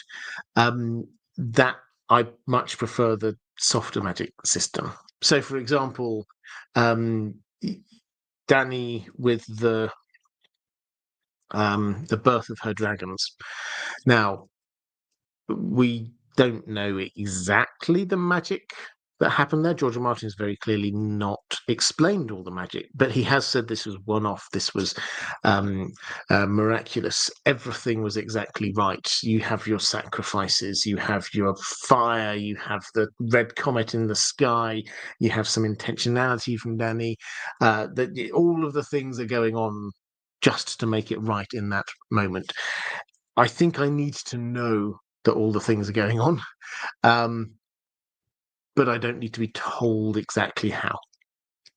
I hope that sort of explains it. Nicholas Ballerina saying, everyone talks about how Stannis and Shireen will die, but how do you think Salice's story will end? Queen Salice. I mean, this is a tough one. I mean, maybe she will survive. So she's very much a kind of religious fanatic these days. So what I do wonder is that maybe she will be one of the people who, when the others come, she will die at that point. Because I could see that if she's bought into this worship of the Red God, the whole end game for them is to be fighting against the others. So if I had to guess, that's where we're going. Okay, let's go to a question from Sir Friend saying, happy Thursday, and to you too. You've talked a little before about how the book started off as low fantasy, but have started to progress into more high fantasy throughout the story. How crazy do you think George will go? In particular, what magical beings or creatures do you think will appear in the last couple of books? You've talked about krakens for one. Personally, if we don't get ice spiders coming south with the others, I am rioting. Best wishes, warmest regards. Well, back to you with the best wishes and the warmest regards. Yes, for those who kind of have missed me talking about this before, book one, A Game of Thrones, is very low fantasy, in as much as magic isn't a part and parcel of normal everyday life. We have a high fantasy opening prologue where we get the others, we get a high fantasy ending with the birth of dragons, we get one chapter in the middle, Bran's kind of vision thing, which is clearly high fantasy. Other than that, most of the story, no magic at all. The people we're told to respect, the people who are seen as wise and learned in world, Tyrion, Maester Luwin, they're against magic. They think maybe magic did once exist, but no more. So that's the kind of feel that we got in book one. And then when we start getting up book two, obviously we've got dragons coming in and around. We start getting more bits of prophecy. Book 3, 4, 5, we're starting to get, now we're getting people coming back from the dead. Now we've got these kind of visions and dreams that are coming true, and we're getting more kind of weird stuff going on around the edges of the story as well. And I see no reason why this will not keep on ramping up and ramping up. Just as a complete aside, I just finished watching Arcane, which is an excellent TV show. If you've not come across it, it's based on League of Legends, but you don't need to know anything about League of Legends. I don't really know League of Legends at all, and didn't prevent me from enjoying the show. I mention this because, no spoilers here in case you want to watch it, but it starts quite low. Yes, there's magic and various things going on there, and its animation style can be quite fantastical, but when you get to the end, it suddenly turns from being something where it's like these people with real lives and stuff going on that was very recognizable, to suddenly we're dealing with time and dimensions and gods and all of this kind of stuff. And I did have to just suddenly pause and go, which point did this shift? Was this just like a few episodes ago? Was this a gradual transition between the two? Because it felt almost seeming I could see exactly where we got to, why we got there, but it kind of snuck up on me, and then suddenly I'm like, wow, this is just massive. I don't know if that's exactly how it's going to go with A Song of Ice and Fire, but I am pretty sure that each book we're going to see an extra layer getting added to this. So what will we see? Well, we've already got dragons. I think, yes, we're going to see krakens coming. We're going to see stone statues coming to life. What else might we see? I mean, there's a whole load of the Red Priests are going to get massively involved in this. It's not just going to be Melisandre going on. We've got a whole, probably a whole army of them and people supportive. And we've seen the light shows going on in the sky. Just when this guy was preaching, the sky was filled with all of these fire and light shows going on. If they actually go into combat, then that's going to be so much more. I think we'll get more. I mean, ultimately we will get dragons versus zombies. This has to be where this is going. We're going to have Bran the All-Seeing. We're going to start getting these kind of the time, obviously the Hodor time loop. We're going to get a whole load of playing around with that. This is going to get really quite high fantasy.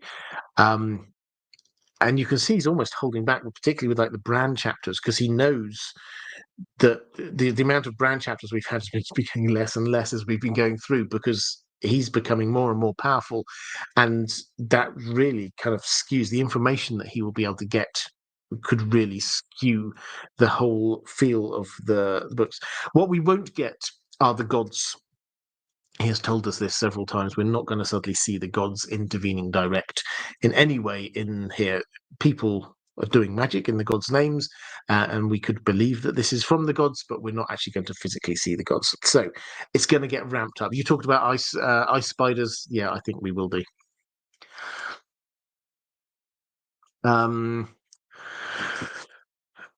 Let's go to Diego Godoy saying, Hola, Robert. Hola. I reread The Purple Wedding recently. If Sansa had not worn her hairnet that day, do you think Littlefinger and Olenna Tyrell had a plan B on how to kill Joffrey? It's an interesting one. So, I think Littlefinger and Olenna, as a kind of a combination, were fascinating because they had slightly different, very different motivations. Littlefinger wanted to extract Sansa, also wanted to create chaos. And Olenna Tyrell very specifically wanted to make sure that Joffrey wouldn't be married to her daughter. So Littlefinger was not, he was like on a boat just outside King's Landing. So he probably did not personally have a plan B here. I would be surprised if Olenna did not. So I think she was not going to allow her granddaughter to be marrying Joffrey in any way, shape, or form. Now, I do wonder whether there was something else going on. I've not looked back at this to double check this, but the way the chapter is read is that Joffrey's actually even before he has the wine, which is where the poison is, he's coughing and choking really on the pigeon pie. I do wonder whether or not there's something going on there as well. But yeah, I think she would have had another way of getting rid of him. Certainly, I don't think he'd have lasted the week. Let's go to Rustler. Good day, Robert. I hope you and Dan the dog are well. We are, thank you. Considering Doran Martell's grand plan was his marriage pact to Viserys Targaryen, why did he not do more to protect his plan? With Dorne being widely separate from the rest of Westeros, he surely could have hidden Viserys somewhere in Dorne with Martell loyalists, and failing that, when Willem Darry died, why did he not send men to look after him? His status as the beggar king seems to be widely known, so he must have known that Viserys was now in potential danger. So this is. I mean, I think this is a good question. Why didn't he have hide Viserys and Dany in Dorne? I think this is risk. Doran Martell is a well drawn out character, and he's incredibly risk averse. And it's one thing to have a marriage pact with somebody that is sort of, you hold a copy of it, they hold a copy of it, and that's it. Another to actually have for years, the Viserys and Daenerys there in Dorne, because if any word of that came out anywhere, then Robert Baratheon would just charge down on Dorne and take it out in a fit of fury. And Doran knew that, so this is risk averse. And the idea that you could just hide these Targaryens, first of all, they look very different. Secondly, Viserys didn't seem to be the kind of person who you would who would just like be happy being incognito for a period of time. He wanted everybody to know that he was the king. So it's not the kind, and Varys had spies everywhere. It's not the kind of thing you could easily keep there. Why didn't he do more to sort of look after them? I think while they're in the Sea Lord's palace, there was probably no safer place for them. The issue is what happens in that period of time when he's the beggar king and he's going around to the free cities. That bit, yeah, I think Doran probably could have done something there. But this is just telling us about what he's like as a character. He's risk averse. And he could have done something, but he knew that if he were found out, it would all be over. Snowgal saying, I've been enjoying your video series on the Winterfell crypts. Oh, good. I've got another one of them coming out next week, 2 weeks' time, something like that. Actually, not specifically about the crypts, that one. That one's about the hooded man. If you've ever wondered, Theon meets this mysterious character in Winterfell, snowing everywhere, a hooded man who seems to know him. Who is it? I've got a video coming out on that in a couple of weeks. Anyway, as you remind us, the crypts are massive and the dead are placed there in a rather unusual order, with the oldest memorials being furthest away from the entrance instead of closest to it, as one might have expected in such an ancient place. So my assumption would be that the Lyanna Stark statue would be the closest one to the entrance, as she is the most recent Stark to have been buried there. You'd still have to walk a long way into the crypts, but she'd be the one you'd eventually encounter first. But when Ned and Robert go down to see Lyanna's statue, there are lines of the Lords of Winterfell, and the stone figures seem to stir as the living pass by them, suggesting that they're passing by several other statues on their way to seeing Lyanna's. How would that be? Okay, so I may have not explained this particularly well, so I shall try and be a bit clearer. Winterfell Crypts has a number of levels. We don't know how many levels, definitely more than one, and the levels sort of underneath one another. The oldest is at the bottom. So it starts at the bottom and then you kind of work your way up level by level. And the top level, which is the only level we've actually seen, the layout is that the oldest one for that level is closest to the entrance, and then you sort of push off into the far distance to get to the more recent ones. So they start off. Bran kind of lists them.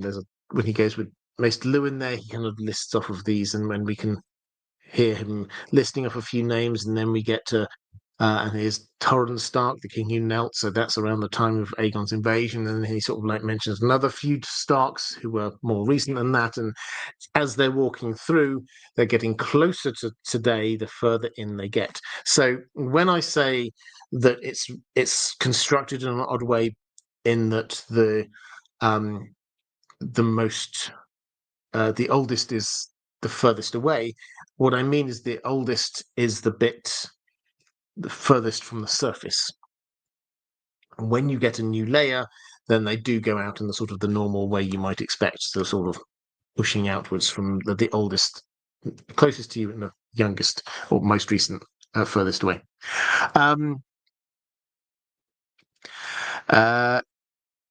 Let's. That's all my patrons' questions about Song of Ice and Fire. So I've got some, as I said, I've got some questions about Lord of the Rings in just a moment. But let me just have a quick look through the chat. Sebastian Holden saying Jon must have seen his mum's statue growing up. He's been in the crypts. Yeah, so I am increasingly convinced that he has this dream, a recurring dream, where he goes down into the crypts. He gets further each time, and as he's there, then the Stark statues are making it clear that he does not belong there, and yet he knows that there's something that he has to go to in order to, well, for whatever reason. There's somewhere that he needs to go, something he needs to see, something he needs to get, whatever it is, he's got to go there. And as we were saying just about a moment ago about how this is, in order to get to Lyanna's statue, then yes, you have to walk past all of these other statues. And I think that his dream will take him to Lyanna's statue in the end. And at some point around there is going to be his realization. He will be told who his real mother is. And I think what we're going to see is that one of the promises, we may or may not actually see this, but I think one of the promises that Lyanna made Ned make, because she made him, it was a number of promises. It wasn't just one promise, it was several promises. One of them is to make a statue of her so that when Jon does discover the truth, he can see his own mother. Which will be quite a touching moment, I think, when that actually finally does happen. It explains why Ned made that statue and put it there, not just because he loved his brother and sister, but because this was a promise to put that statue there. And he knew that if he just did a statue of his sister, that would look a little bit weird, so he did one of his sister and his brother. Ahmed Bassem saying, do you believe that the H.P. Lovecraftian deep ones do exist in the world of Ice and Fire?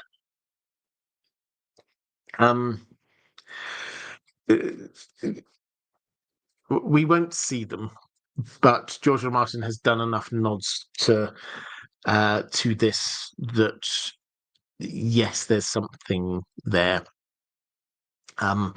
So I don't think. I mean, what he loves doing are these little nods to other fantasy writers that he loves, and he's mentioned so many things that sound very Lovecraftian that you go, okay, yeah, so there's that there. But what he's not going to do is suddenly create a Lovecraftian. This is really secretly a Lovecraftian story, I don't think. He's telling his own story, but this is just like a little bit of an Easter egg bit in the background for people.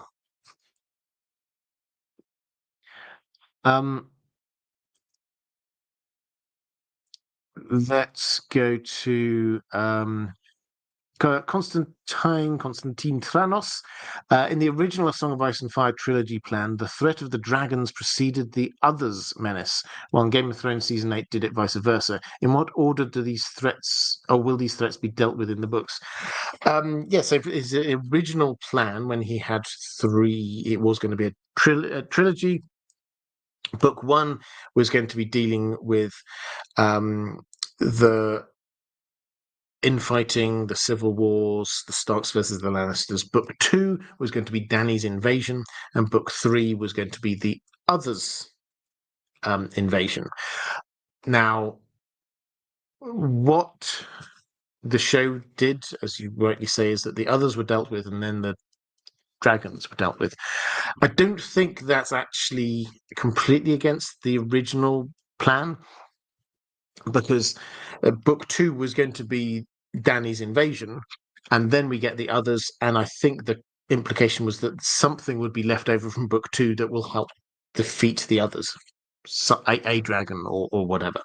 Now, if you've read or looked at any bit of that original plan, you'll know that George R.R. Martin has not kept to a lot of that. It would be a very different story. But I mean, my instinct is that that kind of structure is probably going to hold. Dany and the dragons will arrive probably at the end of the Winds of Winter, and then that invasion will have to be dealt with. And once that has been dealt with, then I suspect the Others will still be there and a threat in the north. It's entirely possible that those 2 attacks will come at the same time, but the dragon attack will have to be dealt with, and before Dany can really turn her attention to the north.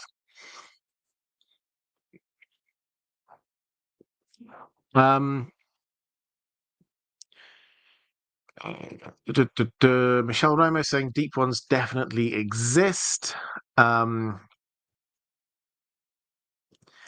And Andrew Case saying that earlier mentioned the Others' potential prophetic knowledge, given their likely origins creation. Couldn't they have some form of green sight Weirwood net access? Yeah. I mean, I quite like this idea that if they were created, we go with this idea that the Others were created by the children of the forest to be fighting humanity. Kind of fits the facts, and then they got out of control. Now, how this might work is that if they were originally, one of the Others was originally a human, but was a human greenseer, that then means that the Others could have greenseer powers and abilities. And the skin changing that greenseers have, because greenseers, all greenseers are skin changers, is going into the body of a live animal or human and taking control of it. What the Others seem to be able to do is go into the body of a dead animal or human and take control of it. So it's like a skewed black mirror of what green sight is about. And then obviously on the show, they had this kind of connection between Bran and the Night King.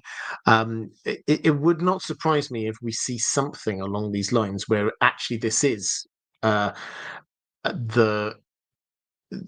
of the powers of the Others are connected with the fact that they were once, or the first one of them was a greenseer.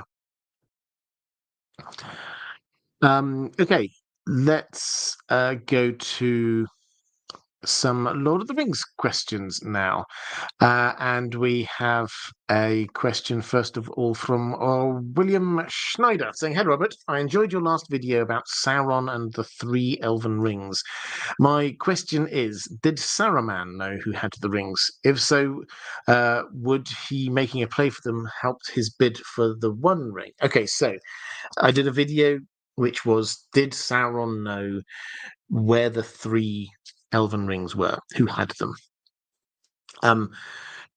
Because it's not as straightforward a question as you might first think. And the answer is that he didn't. He put up a good guess, though, because he knew Celebrimbor had forged these three and managed to smuggle them out. And Tolkien tells us that Sauron realised that they must have gone to powerful elves for their protection. And so he assumed that this meant Gil-galad and Galadriel. He was right. One of them goes on to Círdan, and the one that Círdan had went to Gandalf, and the one that Gil-galad had went to Elrond. But so you have then Galadriel, Elrond, and Gandalf who has them. So he'll know that Gil-galad was dead when he's back in the Third Age. He'll obviously know he killed Gil-galad, so he will know Gil-galad's dead. And then who's the logical person for his ring to have gone to? Well, probably Elrond. And then Galadriel's still alive, so if she had one before, probably she still has. And so you then go, well, okay, what about those two places, Lothlorien and Rivendell? He will know roughly what the power of those rings are, and he will, even if he can't sense them exactly and see exactly what's going on in those two places, that in and of itself will be a clue to the fact that the power of those rings is being used there. So I think he would be pretty clear that there's one in Lothlorien and there's one in Rivendell. The other one he probably won't have been so sure about, but he probably towards the end he probably would have figured it out. There's a whole load of context clues for what's going on, particularly with Gandalf, and Gandalf becomes more and more obvious about using the ring the deeper into the story he gets. But by then it was too late. So the question is, did Saruman, we're told, did discover that Círdan gave the Ring of Power, the Ring of Fire, to Gandalf, and he didn't like it. So Saruman did know about that. He studied ring lore more than almost anyone else, and so he knew about the fact that there were three rings of power. He knew Gandalf had one, and as a member of the leader of the White Council, although Elrond and Galadriel were sworn not to say anything, I think it's pretty inconceivable that Saruman, clever as he is, would not have figured out, like Sauron would have figured out, where those other two rings were. So I think Saruman did know. Might it have helped him if he had claimed those rings? Well, yes, I think definitely. He was trying to forge the Ring of Power himself, incidentally. But the fact is, events started moving very quickly. When we get to the Lord of the Rings, people have been hunting for the One Ring all the time. But then suddenly the One Ring's out in the open. There's a war happening. Suddenly he couldn't even start thinking about that. So, yes, he probably knew where they were, but it probably didn't help him. The bit which I think Tolkien didn't fully explain was that if Saruman did know that Gandalf had the Ring of Fire, why he didn't confiscate it when he held him prisoner.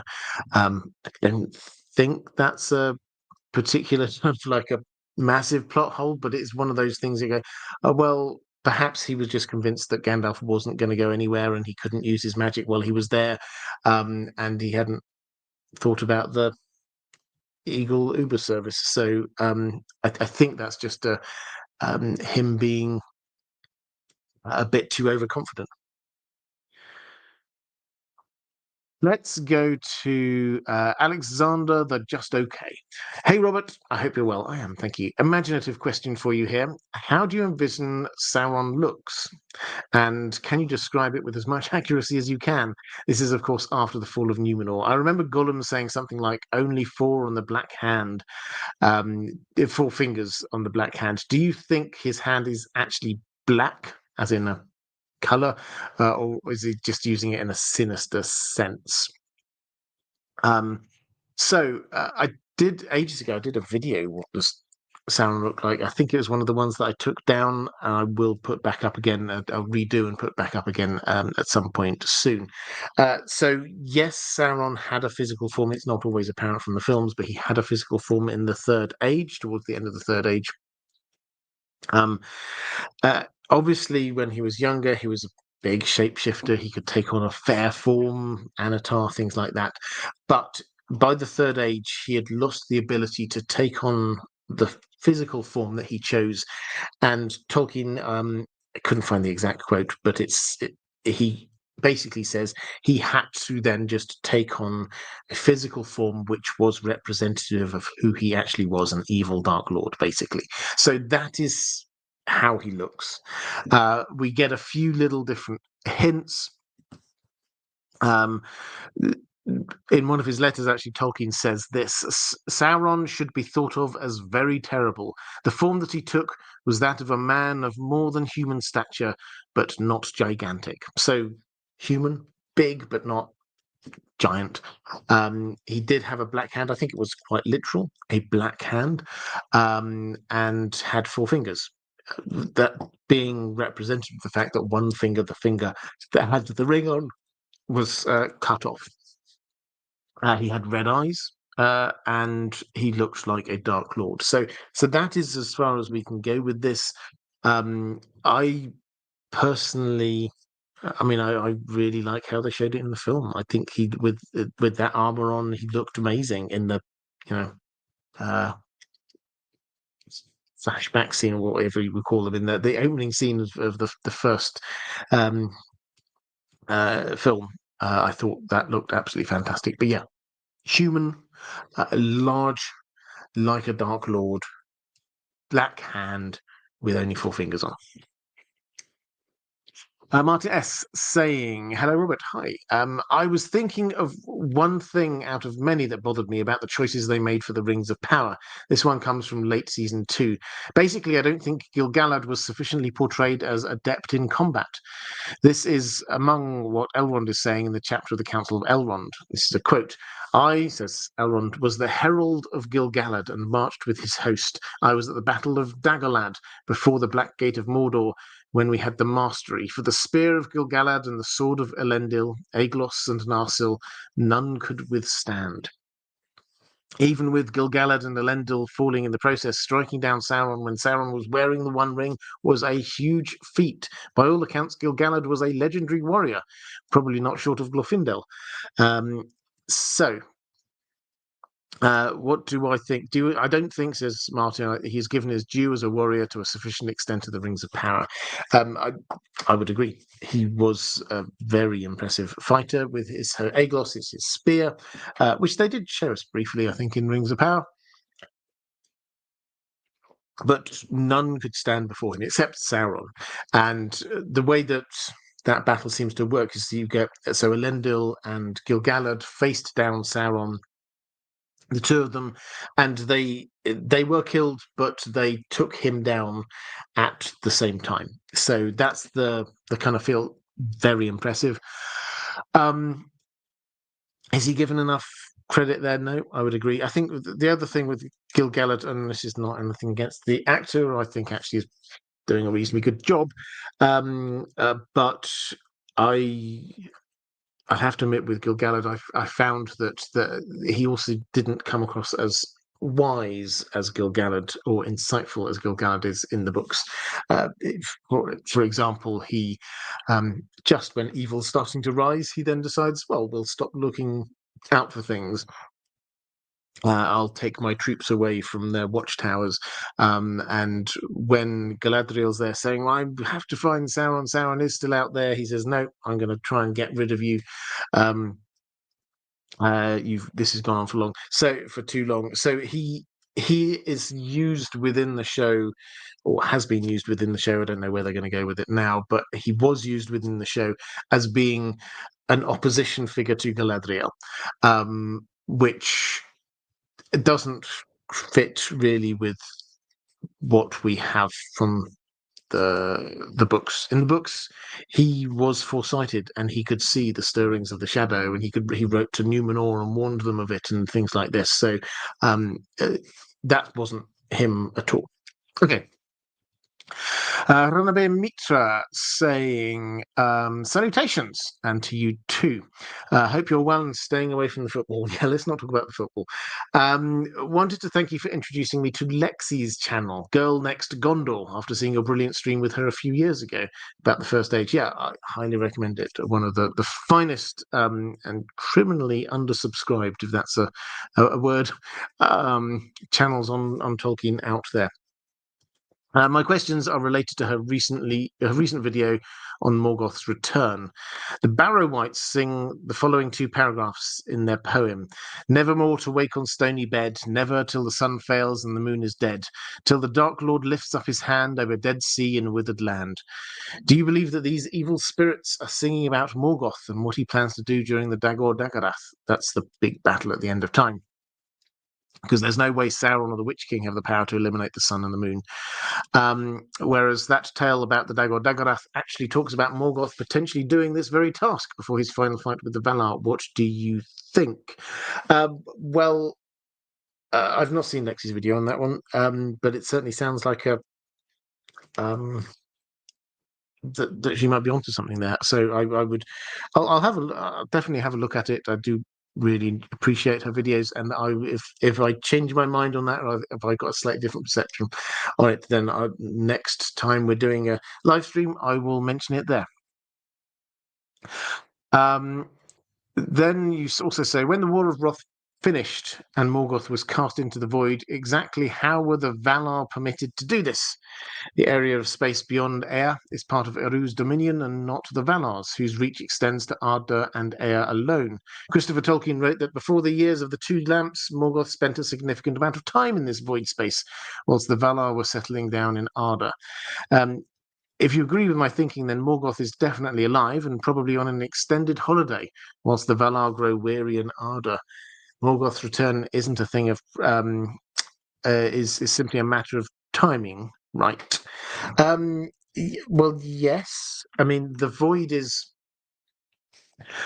not just like another bit of the universe outside of the control of Valar. This is it's out of time and space. He went looking there for the flame imperishable, which is the creative spark within the universe, and it was not there. This is not a holiday break for him. It is a punishment. He has been sent off and to a nothingness, the void. And yes, he will. The legends and things say he will return, but it's not that he's just been sort of chilling out. He's there in this nothingness. Will Hawker, did Sauron know that pouring so much of himself into the One Ring was a risk to himself, or could he not even imagine being separated from it? Yeah, I think it's the latter really, as much as anything else. He saw this as an opportunity to dominate and control others, and the idea that he could lose that ring, no, that didn't really cross his mind, I don't think. So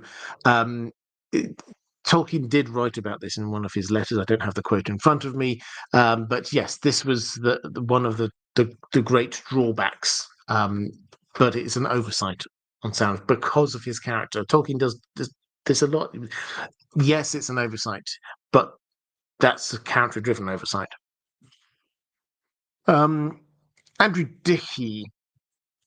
A question about the relative strength of Gandalf and Sauron. Gandalf was a Maiar. He could beat a Balrog just about, but was resurrected afterwards, presumably even stronger. He had a ring of power.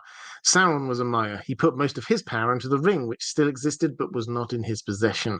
I know that Gandalf's mission was not to fight Sauron directly, but what if he did? Well, wonderfully, Tolkien did actually cover this briefly in one of his letters. And his conclusion was that if Gandalf had the ring against Sauron, who did not have the ring, it would be a close run thing. And if Gandalf did take over, then the thing was that he would have the ring, and so he would, over time, meaning to do well, but he would become the Dark Lord himself. So basically, Tolkien's view was that it doesn't really matter. Yes, it would be. From our perspective, we always like who would win in a battle between. He says it would be close, but the outcome would be the same either way because there would be a Dark Lord. Will Hawker, what are your theories on the Door of Night? I mean, I don't know if I've got theories. I can happily explain what it is. This is it's a door, and the far west, so the far side of the Undying Lands, and through that you can go. It's a portal, basically. When Elendil, Elrond's dad, he's got the Silmaril, and they put him into his boat and sort of send him off into the night sky, and it becomes all very mythical at this point. But he then is the morning star heading across the night sky, evening star across the night sky. They sent him through the that portal, so the Door of Night. Similarly, they threw Morgoth through there into the void. So it appears to be Tolkien doesn't write about it too much, but it's basically this is a way of getting things out from their area into that further world, further created space. The Valar were tied to the world. They went down into it in order to tend it, basically, but they were tied to it. But there obviously was then. I'm thinking. I don't think this is something that they created. I think this is from Eru himself, a way for them to actually have access back out, not necessarily for them, but also for others to go through there, and possibly for things to come the other way in. So Tulkas, for example, who came later than them, maybe he came through there. Eric Southard saying, would you like to do an episode on the Hobbits of Flores Island? So the Hobbits of Flores Island, for those who do not know, this is these are some, I think, in Indonesia. A long time ago, we've just got the bones and the like. There was a civilization of short humans, proto-humans. I'm not a scientist, so feel free to, if there are any very clever people in the chat, feel free to drop it in the chat and I'll have a quick look in a moment. If you can explain it in a couple of simple sentences. But they were sort of 3 feet high, about a meter or so, hobbitish size, and they got called the Hobbits because of the size and when they got discovered. I'm not. I do my videos. I try and focus in on the literary analysis or maybe the TV show analysis or something like that, rather than kind of the scientific stuff. What I would say is that this is, for me, this is a clear example of not Tolkien being influenced by the scientific world, but the scientific world being influenced by Tolkien. They called to the hobbits because everybody understands what they mean. Short people. How's Ballerina? What happens to the 11 Lords of Middle-earth after they go to Aman? Do they assimilate into other kingdoms, or are they given land in Aman to rule? Do they assimilate into other kingdoms, or are they given land? I pass on that one. I don't know. So that's one of these ones. I do this every now and then. If I've got a question that for whatever reason I'm having a mind blank on, I don't want to just waffle on things and give you half answers. I will come back to this next week and give you a proper answer on that one. Let's go to Will Hawker. Did Sauron craft anything other than rings of power? Yes, he was a craftsman. So back in his old day, when he was in the Undying Lands for a long time, he was Myron. Before he was Sauron, he was known as Myron. He was one of the Maya there. He was attached to Aula, the smith, and he will have crafted lots of things. When he was down in in Middle Earth, yes, the main thing we hear of him crafting are the rings of power. But there are other things. For example, Grond, that big magical battering ram. Whether that was specifically crafted by Sauron or on his instructions, but it came from Sauron. And that, for me, is probably another thing that we can sort of put down as being his. And thirdly, I did a video about Mithril recently. Sauron wanted Mithril, and we're told he didn't want it just for, because it looked pretty. He wanted to use it to make weapons of war. So I think there's every chance that he might have been constructing those weapons of war with the Mithril, but we just aren't told about it. Carl Karsnark, helpfully here, I knew there'd be clever people in the chat. They're nearly anatomically modern humans, but small, not due to congenital dwarfism so much as environmental. Well, there we go. I hope that helps some people. That's the Hobbits of Flores Island. Happy Engineer, why doesn't anyone ever mention that Gollum cannot fly? Normal objections to flying the ring to Mount Doom are always that the Eagles aren't a taxi service and the Nazgul could intercept them. But the real reason, surely, is that Gollum cannot fly. Frodo would have claimed the ring in Mount Doom. Is there any reason that this would not be the case? Bilbo had the ring for many years longer than Frodo, and he actually still gave it up. So being in Mount Doom must be why Frodo broke. So flying there would be just the quickest way to lose the war. I think this is, in terms of like story construction, I think you're entirely right.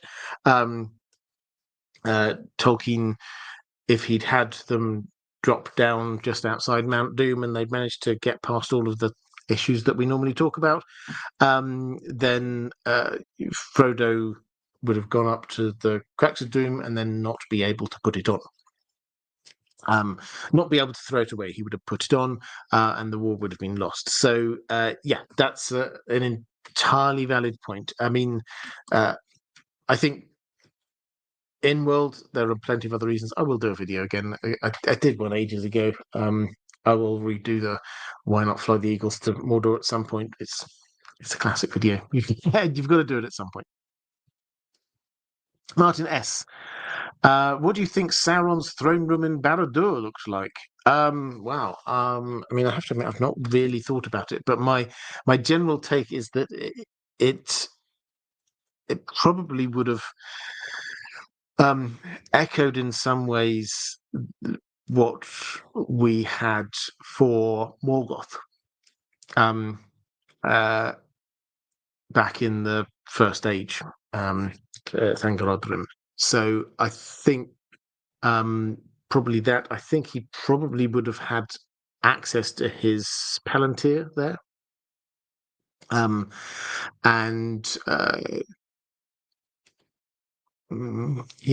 don't know. He doesn't seem to be one for comfort so much, does he? So throne and very imposing and very impressive. James Bowler saying, the Eagles would have been spotted. That's first and foremost. Yeah, absolutely. Lord Medici, I think I've got 3 more questions here, so I can probably quite quickly do a couple of these ones. But now's a good time to drop any more questions in the chat. Lord Medici, should we expect to see the Traveller's Guide again anytime soon? Yeah, I keep on meaning to make that available to patrons first. And I also want people keep on asking if I can do one for Middle Earth. I'm going to do some videos at some point soon, which is not exactly the same as Traveller's Guide. Tolkien Estate are very hot on anything that could be considered even close to sort of creating fiction within their world. So I don't think I will be able to do the Traveller's Guide, but I'm going to do something akin to a guide to Middle Earth as well as videos, because I know a lot of people have been asking about that.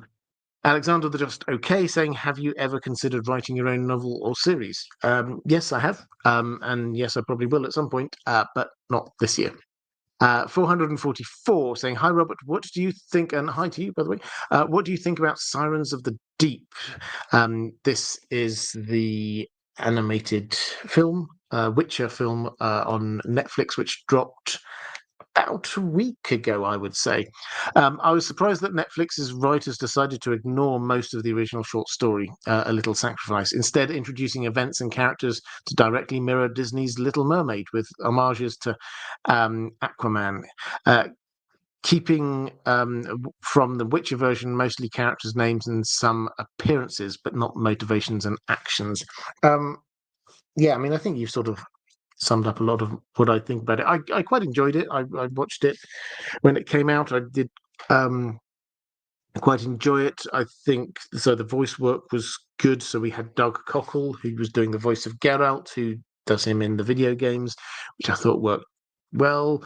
I wasn't 100% sold on the animation style. At times, it came across as just out of step with how Geralt has been portrayed elsewhere in terms of how he's described, his fighting style described in the books, and how we see it in the video games, how we see it on the live action stuff, as in he kind of like does lots and lots of twists and things like that. That didn't quite work for me. But yeah, in terms of the story, I would have preferred them to stick to the story that we had. I thought it was a good story.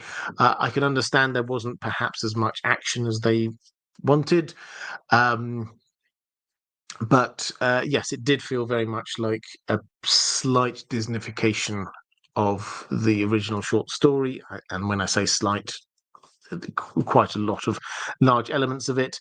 And the payoff in the end also the other way around. I mean, I think the other thing that I would say, and I've not read this in the original Polish. I don't speak Polish, but in the English language version, the story ends with, and I'm not going to give it away if you've not read it, but it ends with this kind of like gut punch. It's which they kind of didn't do, not like that anyway. And I think that's the thing that I and I know a lot of other people took from the story was the feeling that you actually wanted to kind of stop for a moment reading the book and go, wow, okay, I'm just reeling from what happened just there. Just give me a moment and then I'll come back into it. So I think that there was a lot of emotional input that they could have had that they didn't. But yeah, I mean, I enjoyed it. I thought it was a worthy addition to Netflix's Witcher canon, but I would have preferred them to stick closer to the original story. Martin S. saying, I always imagined Sauron had the Palantir in some sort of private chambers out of reach for others, including servants. Yep, quite possibly. I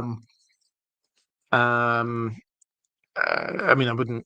I mean, I don't know. The thing is that because we don't see much of Sauron, and this is the way Tolkien deliberately writes it, he keeps him a mystery. So for us to try and conceptualize what his throne room might look like, and what is that, we don't really have much to grasp hold of, and that was incredibly brave by Tolkien. He could have tried to show us what Sauron was and make us go, "Oh, I don't really like that. How horrible is that?" But he's just leaving it to our imaginations.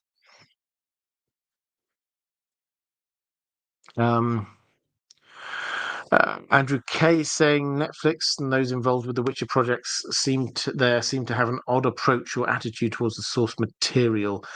Yeah, yeah. I mean, I have a kind of love-hate relationship with this. I have to say, with The Witcher. I mean, I love The Witcher as a whole. So The Witcher, the season 1 of The Witcher, I can remember, and I'm going off on a tangent here, but I can remember having been in the Game of Thrones community when season 8 came out. The Game of Thrones community was in such a low place then, and it was just like everyone was just like casting around for anything. There was nothing there. And then The Witcher season 1 came out, and it was suddenly like, that's how you do it. That's all you have to do to adapt stories to the TV. Yes, you can make a few changes here and there, but you just make it good. Keep it simple. And that feeling that was there, it felt like everything was reinvigorated among fandom, and I really enjoy that moment. So I hugely appreciate the kind of the cultural impact of season 1 of The Witcher. I think that most of the rest of what they've done has not reached that for me. Game of Thrones question, Nos42. Are the Kingsguard intended to be primarily protecting the king, with guarding the queen or heir if available? Do the queen or heir have their own bodyguards, like Joffrey and the Hound? So the Kingsguard are there to protect the king.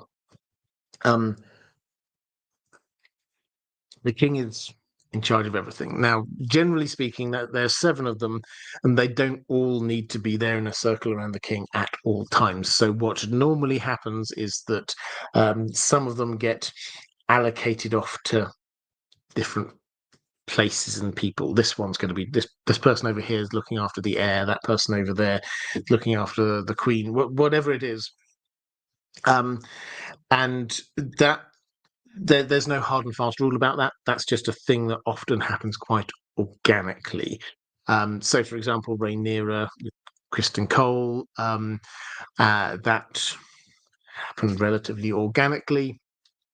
And then he kind of shifted over to Alicent, so it became slightly different. And then in the start of the Dance of the Dragons, you'll find that there were a couple of Kingsguard over on Dragonstone, because that's where part of the family was. So, yeah, there was no hard and fast rule, but often, because they were there to be guarding the king, but often the king would sort of say, yeah, okay, so this person could be in charge of guarding that person.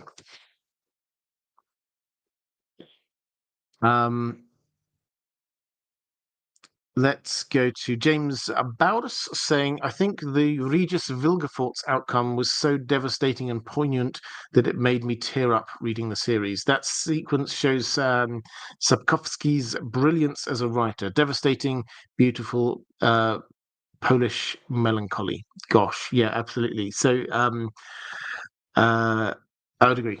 I mean, there are many bits. When I first entered the world of The Witcher and sort of experiencing it, I hadn't realised that it would have as many depths as it does. And I think a lot of people who do just see the TV show or the video games probably miss out on a lot of what's going on with the books, because they really are. And it takes a little while for it to dawn on you what's actually going on. But the moment you get there, it's like, wow, actually, yeah, there are levels here. Right, let's have a quick flick through the chat. Carl Parsnark saying Tolkien barely describes elves and their appearance either. They're just sort of vaguely tallish and pretty. Yeah, vaguely tallish and pretty is a good way of describing them. Andrew Kay saying showrunners get this I'm cleverer than the author attitude quite quickly in some cases. Yeah, I mean, this is something George R. R. Martin has railed against a few times. I'm not going to go down that route. I think my views are reasonably obvious.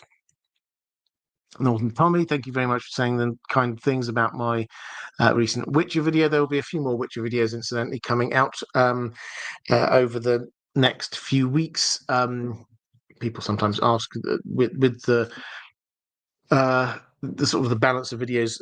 Every week I try and do a Lord of the Rings video and a Song of Ice and Fire video. The Witcher, when I think the interest is there, when I'm getting excited about The Witcher, then I will be making Witcher videos. I'm not committing to doing them every week, but yes, I've got 3 or 4 that I've started writing. I'm that kind of person. I'll just write lots of different things at the same time. So we've got a lot of stuff which will be coming out on The Witcher over the next few weeks. Other things, just to say what that's coming up. I already mentioned I've got a video about the weirwood trees coming up, and I'm thinking I might do a sort of an overarching history of Middle Earth for people who maybe haven't delved into the Silmarillion, but what is the creation? What is the years of the trees? The first age, the second age, third age. What are these things? And then make a massive history of Middle Earth. So let me know down in the comments if you think that's a good idea. But for now, I will be making a few more of those short videos. I think people quite appreciated them. I do on this channel. But if you are watching this back a little bit later, appearing somewhere around here, it's going to be a link to other live streams, and appearing somewhere around here is a link to my Patreon page, which is the best way to support this channel if you wish to do so. That is all for this time. I'll be back next week. Not sure. Either be another live, or it will be a pre-recorded live. I've still got that second part to the tinfoil theories live stream, pre-recorded live stream to put up. But I will see you all this time next week.